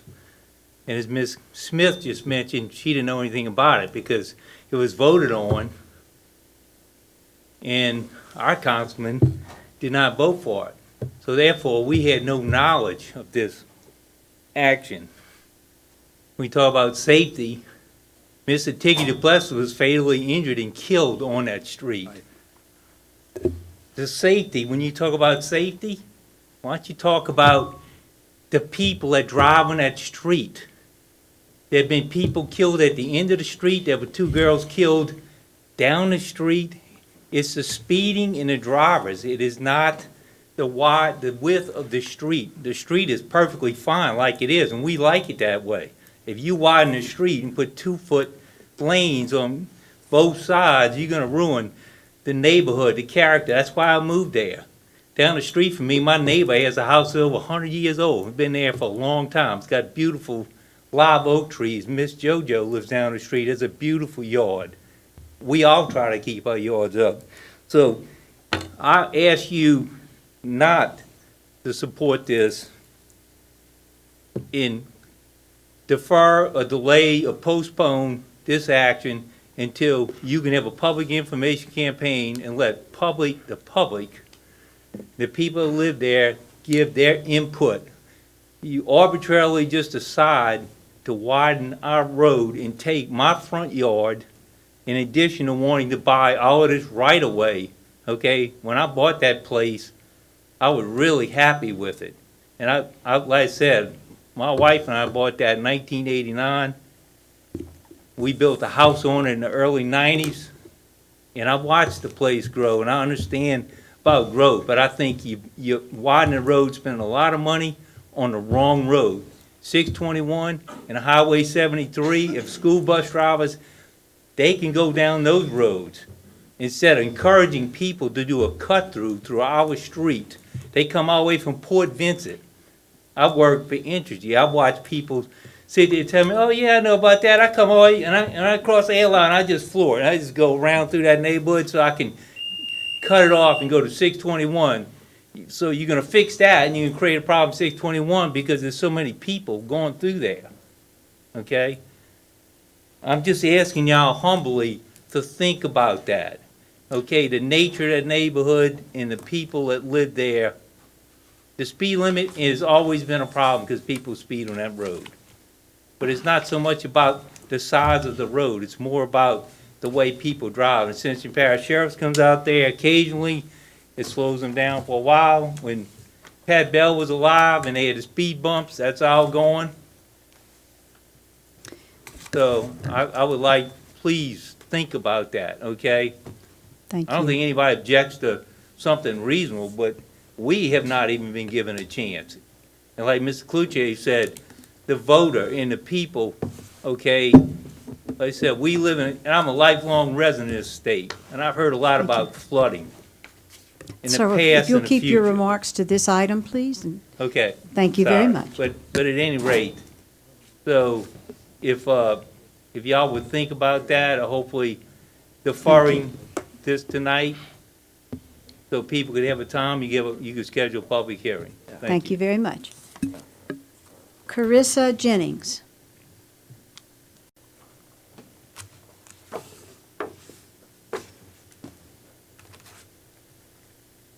Good evening. Good evening. Thanks for pronouncing my name right. Most people don't get that right. I'm Carissa Jennings. I live off of Tiggy Duplessis Road as well, and I'm a taxpaying citizen of Ascension Parish. So I would like to address some concerns that I have with the project plans for the quote-unquote safety widening of Tiggy Duplessis, as it will greatly impact my family's safety as well as our quality of life, and I believe my property value. So the information that I've gathered from neighbors regarding the plans for widening includes taking 12 feet from the front end of my property, which would make room for a 3-foot shoulder, is what I'm being told. As many of you know, as Mr. Nelson mentioned, Tiggy Duplessis is named after a longtime former school board member, W.P. Tiggy, who was hit by a car in 2016 while he was out checking his mail. As Mr. Nelson said, speeding is a problem on our road. Adding a 3-foot shoulder is not going to deter that problem. You're going to increase that problem absolutely. So many people use this road as a cut through, and as such, as I said, speeding is a huge problem. I have 2 young children, as many of my immediate neighbors do as well. Tiggy Duplessis Road is 100% residential. It is not a commercial road. There is not one piece of commercial property along that road. To expand that road to allow for a 40 mile per hour road makes no sense for a residential area. Like I said, it's not a main throughway. In my opinion, the proposed amount of widening, adding the 3-foot shoulder, is not a justifiable use of taxpayer dollars. If you think about the fact that it is a residential area and you're making room for a 40 mile per hour road, it doesn't make any sense. This project will increase traffic along our area, impacting the rural environment that we have grown to love. So as Mr. Nelson mentioned, we take pride in the peacefulness of our area. We do get some heavy traffic in the morning and the afternoon hours, but after that, it pretty much dies down. By expanding that road, you're going to increase the traffic through our area. Studies have shown that 30% of your property value is in your location alone. So by increasing the traffic through our area, you are decreasing our property value. So as a homeowner and a tax-paying citizen of Ascension Parish and a mother, I am urging the council to reconsider the plans that have been made for this project and allow some additional time for information to be given to the residents of Tiggy Duplessis. Thank you. Thank you. Shannon Levine.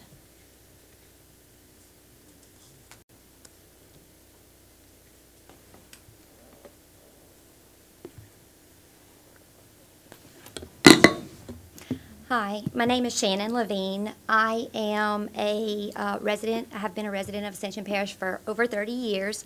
So I am, yes, aware of the changes that have taken place in our parish. I live on the northern side and the western side of Tiggy Duplessis. Back whenever we moved to Tiggy, I remember going out one Sunday and saying how quaint our road was. You know, I likened it in my own mind to Mayberry, okay?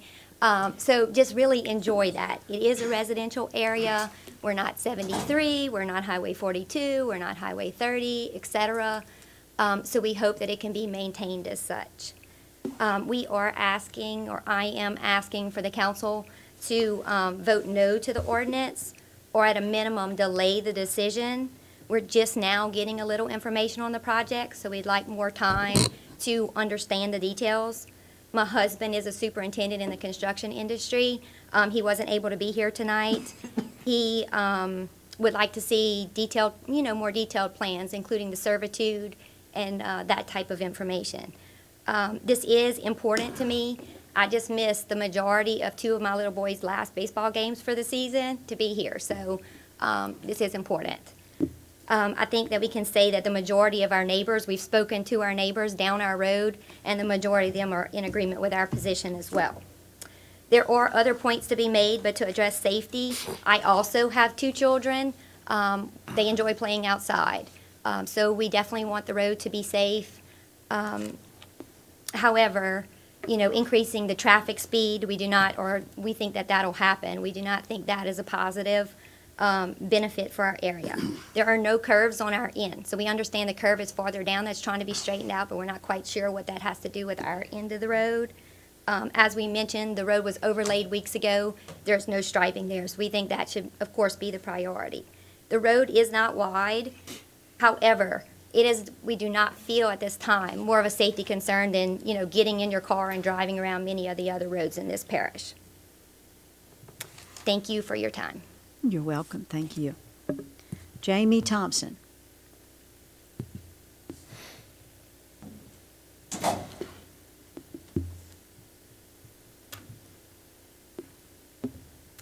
Hello, I'm Jamie Thompson. I built a house a year ago on Tiggy Duplessis on the east side, on the northern end.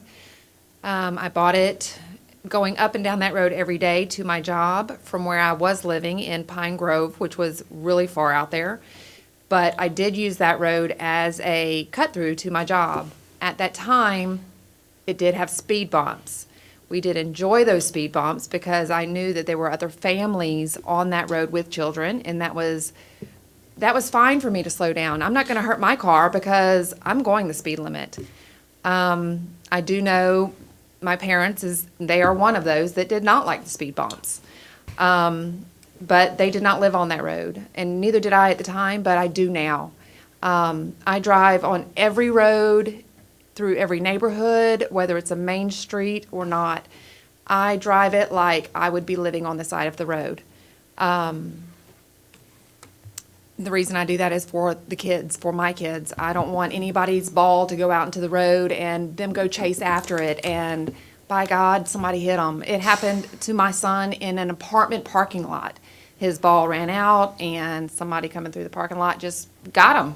Threw him 6 feet. He was fine. It was okay. He got scratched up, but it happens.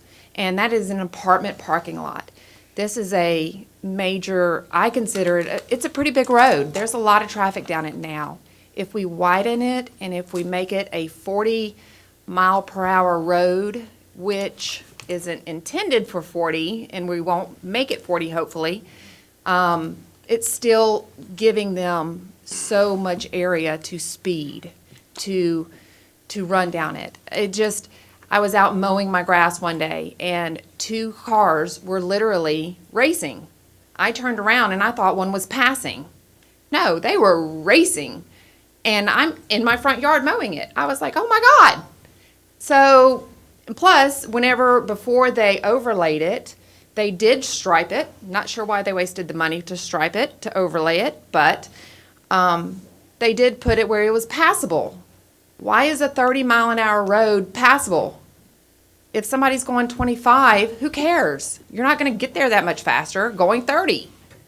I feel I'm very upset that this is going to go on and that people are continuously going to speed down this road. Let's raise some money, put some speed traps in there. We're going to, make your quota. But I think there definitely needs to be more police. I definitely think it's hard at night to drive down that road, especially when it's raining, because there are no reflectors. There's nothing, and to make you see if it's raining and it's dark. Driving down that road is very, very difficult to see the street, whether it's going to be 12 feet or 8 feet. It's hard to see. I think it definitely needs to be brightened And whether that's streetlights every however many feet or reflectors, I don't think widening it is the key for safety, because kids do travel down it very, very fast, even adults. It's, we have to be very, very cautious checking the mail. For my daughter to go across the street to her friend's house, it's, we have to go out there and watch this. And they're a little bit older, and you should be able to have a little bit of leeway with them. But I don't think, and I do not feel that widening it would do anything as far as safety. Thank you, So I really stress, and I really hope that y'all vote no. That's my stance. Thank y'all. Thank you. Motion to close public hearing. Have a motion to close the public hearing. Second. Second to close the public hearing.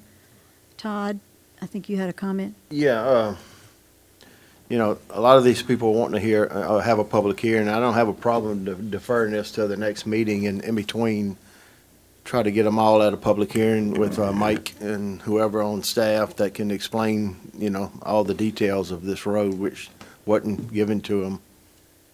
Doc, this is part of your district too, so I don't have a problem deferring it to the next meeting, and in between this, let's get everybody notified on Ticketed Pluses, both sides, for a public meeting across the street here, and have a. Sure. Yeah, Do you okay. have a second for that motion? Well, yeah, I'm going to go ahead and second it, and then All right. I'd like to discuss it. Go right ahead. I'm not against that at all. This comment, there's been half a dozen people speak here, so I think to make the most judicious use of their time, having come once already, we're kind of doing what they're asking for here tonight, and I'm the guy that asked, I won't, lie about that, Mr. Enlow to come here. So, Mr. Enlow, if you'd come back to the mic, borrowing from Mr. Kluwat, real quick. Yes, sir. Ms. Smith talked about the three-way stop on Ticketed Pluses and North Nona Lee. And in a second comment, she doesn't want a roundabout. In your drawing, we don't go to that detail.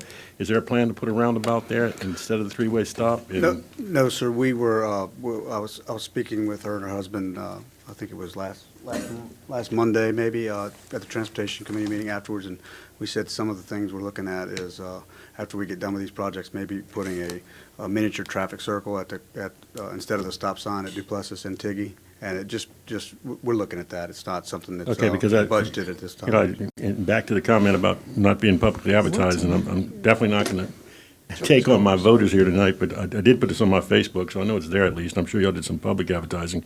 And one of the things that I saw on my Facebook page was people were concerned about it being a, quote, mini roundabout, and as a result, large vehicles, trucks, school buses themselves, and so forth, with their mirrors sticking out. That's the problem is we have right now with 2 9-foot lanes. Even if we go to 2 11-foots, that this would be a problem. So that's roundabouts. She also said, and others did too, multiple speakers, they don't want shoulders. Would you address that? And I think you made a comment about correctable space. Please explain what's that all about? Right, having a shoulder is all part of the design standards of building a safer road. The intent, I'm sorry to say, is not for people that live on the road to enjoy what the road looks like. The intent of a road is for safety of the drivers, no matter if you live on it or passing through. And that's just the nature of the beast. But we also want to accommodate everybody. So instead of falling off into a ditch on either side now, you would have at least a little Yes, shoulder to try to correct yourself. That's right. There's before you go in the ditch. no fatalities. There's no danger. There's no. All right, and that's a good segue real Right. quick to sewer. So, I'm a firm proponent, if we're going to open up a road just like a state highway, this is a parish road, we'd want to put our sewer lines in. So will that go underneath these 2 or whatever they are? I heard 2 foot, and I'm looking on the design thing, it looks more like 3, and I've heard the speakers say 3. I'm not sure which it is, but are the pipes of sewer going to go into that, or on right away even further out from the center line of the road from that? Correct. Right away further out. We're purchasing the right of way. We're not putting the sewer lines in. But even if we do, it would be covered back over with grass and so forth, so the person may not own the land anymore, but it would still be. There's open and cut ways to implement it. You can, directional drills, a little more expensive, but the point is to save money from purchasing right away twice. Okay. And let me also say, and I don't want no trouble on this, but this came out of Transportation Committee, so it at least would have been noticed there before it came here, as well as on my Facebook site. And I guess, you tell me, Mike, do we put things on in the newspaper and so forth? I mean, I want to help my folks in the future that maybe aren't Facebookers or whatever. How can they find out that you guys are contemplating these? I don't run a Facebook site for the Transportation Department. The Move Ascension is a website that we developed in-house that I update with Brian Martinez with information, but I'm by myself to do that. We really do need a public information push on, if it's project-specific, it's fine, but I really think you all should revisit that. But it's on Move Ascension on our website right now. It may not be the specifics of you know, at this street location is going to be this much right-of-way acquired or Right, not. But it is listed on Move Ascension, is it not? It tells you the project description of what the design intentions are, but. All right, and the final thing, I think you already answered Ms. Casso's question about 30 miles an hour.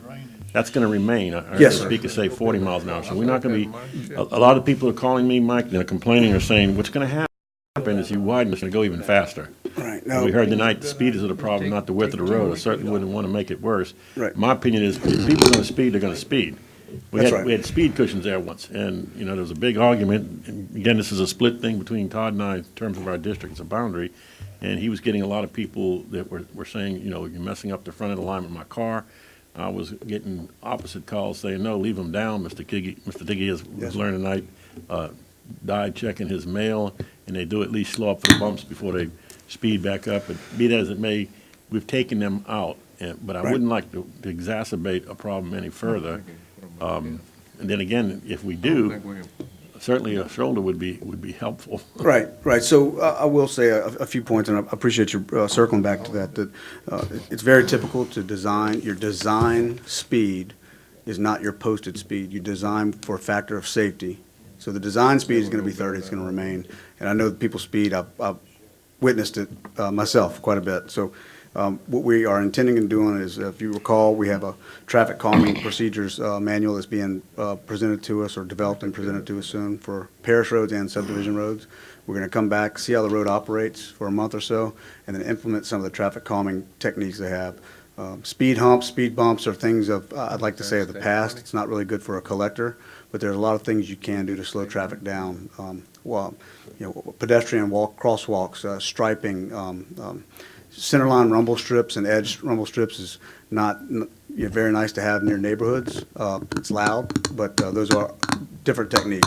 So we are going to look at that. We're concerned about the speeding, and we're going to address that, absolutely. So. Okay, if Todd wants to make it, I will support a motion this evening to at least defer this until we get further public input. But I thought it'd be good. We had 5 people come here tonight, and, you know, they're going to have to probably come again for a future meeting, but if that's the pleasure and what they want, I have no problem with that.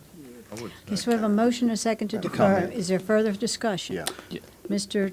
Yeah, Mike, one thing as far as communication on the road, you know, I live on Roddy Road. Yes, we're doing a widening project. I didn't know any of the design until just recently when they came look for right-of-way.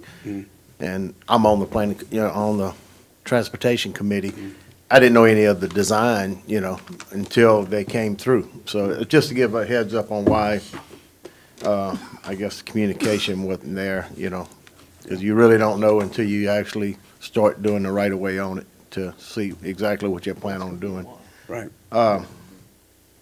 And I guess staff and parish president, what is y'all feeling on this? You know, do we want to defer it, or do we want to leave the road as is and stripe it?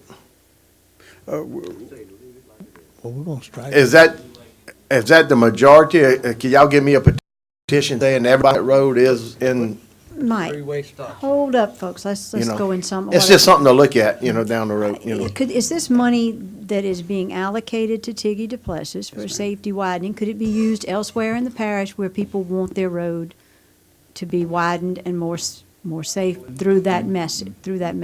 Absolutely. I mean, I will say. I just wanted to clarify that. We have put these projects through a prioritization tool.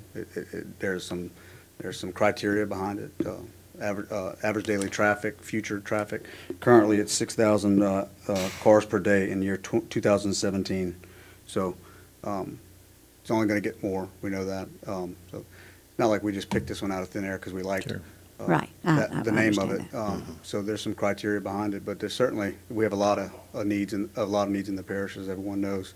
So It's at your discretion. This is an item we should have taken care of back in June, just to get ahead of the game. It's just Yeah, one more. part of the No problem. process. Mr. Lambert. And Mike, I don't know if we can answer any more questions to them in a public hearing. I think you pretty much explained the way the road design is now to these people. And I don't know if anything would change in a public hearing. It's kind of dark is what I'm thinking. Right. Yeah, I agree with Councilman Lambert. And I'll be totally frank, I'm getting more calls, unlike for the speed bumps, of people telling me they don't want to widen this road. And it clear to all of us tonight, there's 5 or 6 red cards over there. I don't see any green. However, I find it to be related with a correlation of probably 0.98. If you live on Tiggy and you risk losing, and you will lose at least some of your property from right-of-way acquisition, you're against it. If you're traveling on Tiggy and you don't live on the road, but you use the road a lot, and let's say you back off of it. They want it. And there's not a lot of subdivisions there, but you support widening of it. It's the classic thing. I mean, I have the same thing on my road, which is a state highway, not a federal one. I mean, not a parish one, but 427 Perkins Road. Anybody that lives on it, myself included, I'm the end house. But if you move back in my subdivision 4 or 5 houses, they'd love you to widen it. So you're going to have this regardless. Absolutely. I would think, though, we need Todd and everyone make this decision based on safety. I mean, how dangerous is it? I can tell you back when we did the speed cushion removal, I asked Tony Bacala for before and after numbers, and those bumps radically reduced the number of accidents and so forth in place. So I often wondered, taking them up, have we gone back to that? I mean, how bad is it right now? How many people are going in ditches and all? And can we do safety fixes like Mr. Lambert's saying, with striping or these quieting methods, which I'm not quite sure. Calming, yes, sir, yeah. Calming methods, whatever. I'm not against letting the people have what they want, provided we're not putting them seriously in harm's way. One thing with the speed bumps, I had a lot of people come to me. I know Doc had a little bit opposite, but we were repairing the speed bumps regular. Right. Because the cars would hit them hard. Pull 'em up. Because sometimes the faster you go over the bump, the smoother it is. And that's what they started learning. And I heard motorbike stories from some of the neighbors, going up in the air off of the bumps, and they were tearing them up on a regular basis. And then it became a liability to where if you hit that bump, it could throw you off the road. And that was one of the reasons I kind of recommended removing the bump. So just kind of give you a heads up on that. But Mike is working on other ways. Absolutely. To slow down traffic. And he's got a program supposed to be coming out shortly, waiting on. Right. Baton Rouge has a similar program. You can look it up online, Baton Rouge Traffic Calming.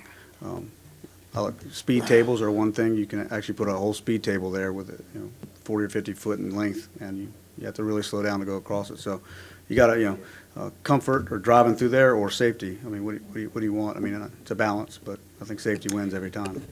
Thank you. Mr. Lawler, I think you've had a comment you wanted to make. Yeah, just a couple things, and really addressing the citizens in the back. I've asked Mr. Enlow to look into putting together another public information and outreach budget. Like you said, we tried to pass one before, it didn't pass, but we're going to try and put together another one. That way you'd get this information before. And what I've asked is that for every project on Move Ascension, you create a budget for each of those projects so we can go out to the public, advise y'all of what's going on, and learn more about it. Probably should have passed the first time, quite honestly, but it didn't. I know Councilwoman Cazzo had a public meeting for Sebro. Recently, I walked up and down Henry Road and all the side streets, personally handing out flyers to a public meeting we did. If we do this for this road, let's wait till we have that public outreach, because it costs us money to get our people out there, get the engineers out there, and to do it right. We just had a really good one done.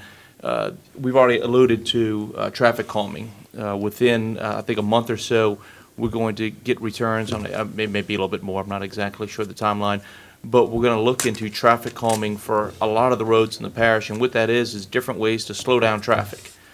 Stop signs aren't always good because, as somebody said, people will just kind of roll through them. It's very dangerous if you've got a kid that's relying on a stop sign and somebody in a car decides that they're going to run through that. So there are different ways to do it that may provide greater benefits and still slow down traffic. Just want y'all to know that we're looking into all of that, and that's going to be in the future. even if the road isn't widened, we're still gonna look at how we can slow down traffic and make it safer for all of you. That's really all I have on it. Could we, What was it? Where's the motion? What was the motion? The motion has been to defer. There was a motion and a second to defer until there could be a public. You gonna send it back to transportation, or is that just defer it and bring it back here? What is it, where is it going? I've got a comment on that. Could we, Madam Chairman, in handle Bill's question, ask one of the speakers tonight, maybe Ms. Smith, because you're the one that probably the most vocal to me.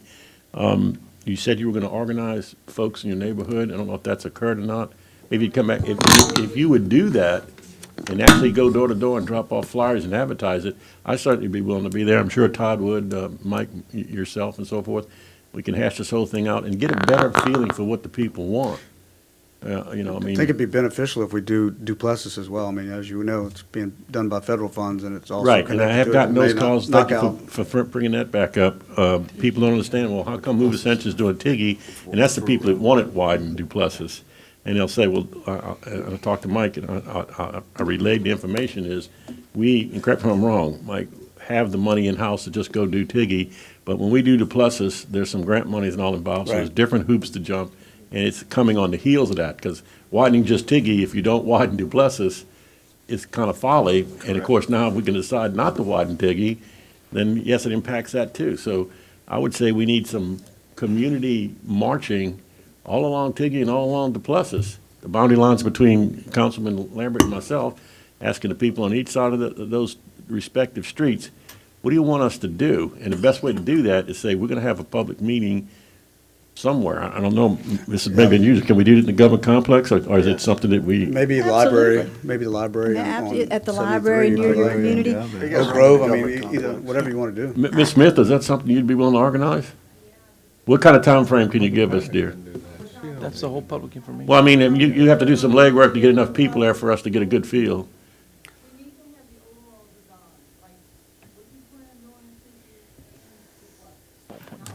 We're not gonna have Duplessis. Duplessis is federally funded. It's on a different time path.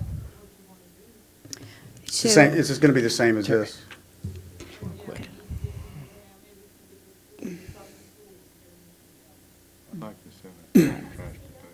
Well, I think we just heard, we can host the meeting in the government complex if y'all want to do that. We need to kind of figure out a date right now and make that part of the motion, or? The nearest to A lot slower. the people, you have more people there. If you do have a school nearby or something, the nearer you have to the residents, the more people you have at the meeting. But, a good point. Mr. Chairman, can I say one thing about? Yes, you may. Okay, as Mr. Lawler just said, when we put together Move Ascension, we had a proponent to have these outreach proponents in it, and it was struck down. I would like it to go back to transportation to put money in for outreach. Okay, so we have, I concur with that, Mr. President. So I have a motion and a second. I don't have a motion and a second to defer to where? And so Mr. Lawler wanted to make a comment, and we're going to try to wrap this up. Mr. Lawler. What I'd like to recommend is that we do a motion to defer it back to transportation and to allow for the public information outreach to at least come to a vote of the council. If we can pass that, then we don't have to have citizens walking around organizing the meeting. We have people do it professionally, and it makes it a lot easier on y'all. Bring it to transportation. All right, so are you guys willing to that's roll fine. into that? Sure. Okay, so I have a motion and a second by Mr. Lawler and by Mr. Kluwat. Cinnamon, do you have that motion? Okay, and are there any, please don't tell me there are any further questions. Any questions? Literally, are there any further questions? Just a comment. Yes, Mr. That Lambert. the transportation meeting is the, Monday, the June set- 10th? Is Isn't it 10th? Mondays? Monday, June 10th. The second, it'll be the second Monday, June 10th at 6 o'clock right here is the transportation meeting, and that item will be on the agenda. So that means the public needs to be ready by then, Ms. Smith, at all? Well, that's when we'll have the public information outreach. We'll try and pass Well, that. if they want to come. Right, I mean, that Okay. would be a good spot, you know, I if mean, we could. O'Neill, correct me if I'm wrong, this is an ordinance, we can put this back at any time on the transportation, so it's not, I mean, It's you got to can defer it, or you We just defer in the public hearing. defer it until you get the public information outreach hearing, and then go from there, I mean, Okay, makes well, sense? I don't have a clear, what, the motion we are voting on is to defer it to transportation. Move it back to transportation. So, that's, I think, I'm hearing that's it up here. I thank you all for your indulgence and for being here, and we're going to vote on that. Are there any objections to moving this back to transportation? Thank you very much. That motion passes. Thank you. All right. think so. Next on the list. Okay. All right. I think we're done. No. We're not done. What else do we have? What else? 36. We got one more. Oh, I'm sorry. I'm sorry. 36. Bill, y'all getting me messed up here. Man, I turned my computer All off. right. That's 30, that was 33, 34, and 35. Now we have 36. Reading of an ordinance. To add section 1323 water to chapter occupational license taxes regulations, Article 1 in general of the Ascension Parish Code of Ordinances. Whereas section 202-02, enactment of the ordinance permits the parish to make and amend an ordinance if it may deem it necessary for proper and good government, order, and protection of persons, property, for preservation of public health, safety, and welfare of the parish and its inhabitants. Whereas the parish council of Ascension desires to add section 13-23 water to chapter 13 occupational license taxes and regulations, Article 1 in general of the Ascension Parish Code of Ordinances. Now therefore be it ordained by the Ascension Parish Government Authority of the Parish of Ascension, State of Louisiana, to add section 13-23 water to chapter 13 occupational license taxes and regulations, Article 1 in general of the Ascension Parish Code of Ordinances, further described in Exhibit A attached hereto and made a part hereof. If any section, subsection, sentence, clause, phrase, or portion of this ordinance is ever, for any reason, held invalid or unconstitutional by any court of competent jurisdiction, state or federal agency of competent jurisdiction, such portion shall be deemed separate, distinct, and the provisions in such holdings shall not affect the validity of remaining portions of the ordinance. The ordinance shall be in full effect as permitted by law. The ordinance has been submitted to a vote. The vote thereon was as follows. Open the public hearing. Second. I have a motion and a Close the public second to hearing. open the public hearing. Second. Motion and second to close the public hearing. I need a Move to motion- move the I have a ordinance. motion to move the ordinance. Second. I have a second to move the ordinance. Are there any questions? Any objections? Hearing none, that motion passes. All right. Now, Motion to adjourn. I have a motion to adjourn and a second. And gentlemen and ladies, I thank you all for your patience with this, and I apologize for this, for the chaos, but I think we got through it. Thank you very much.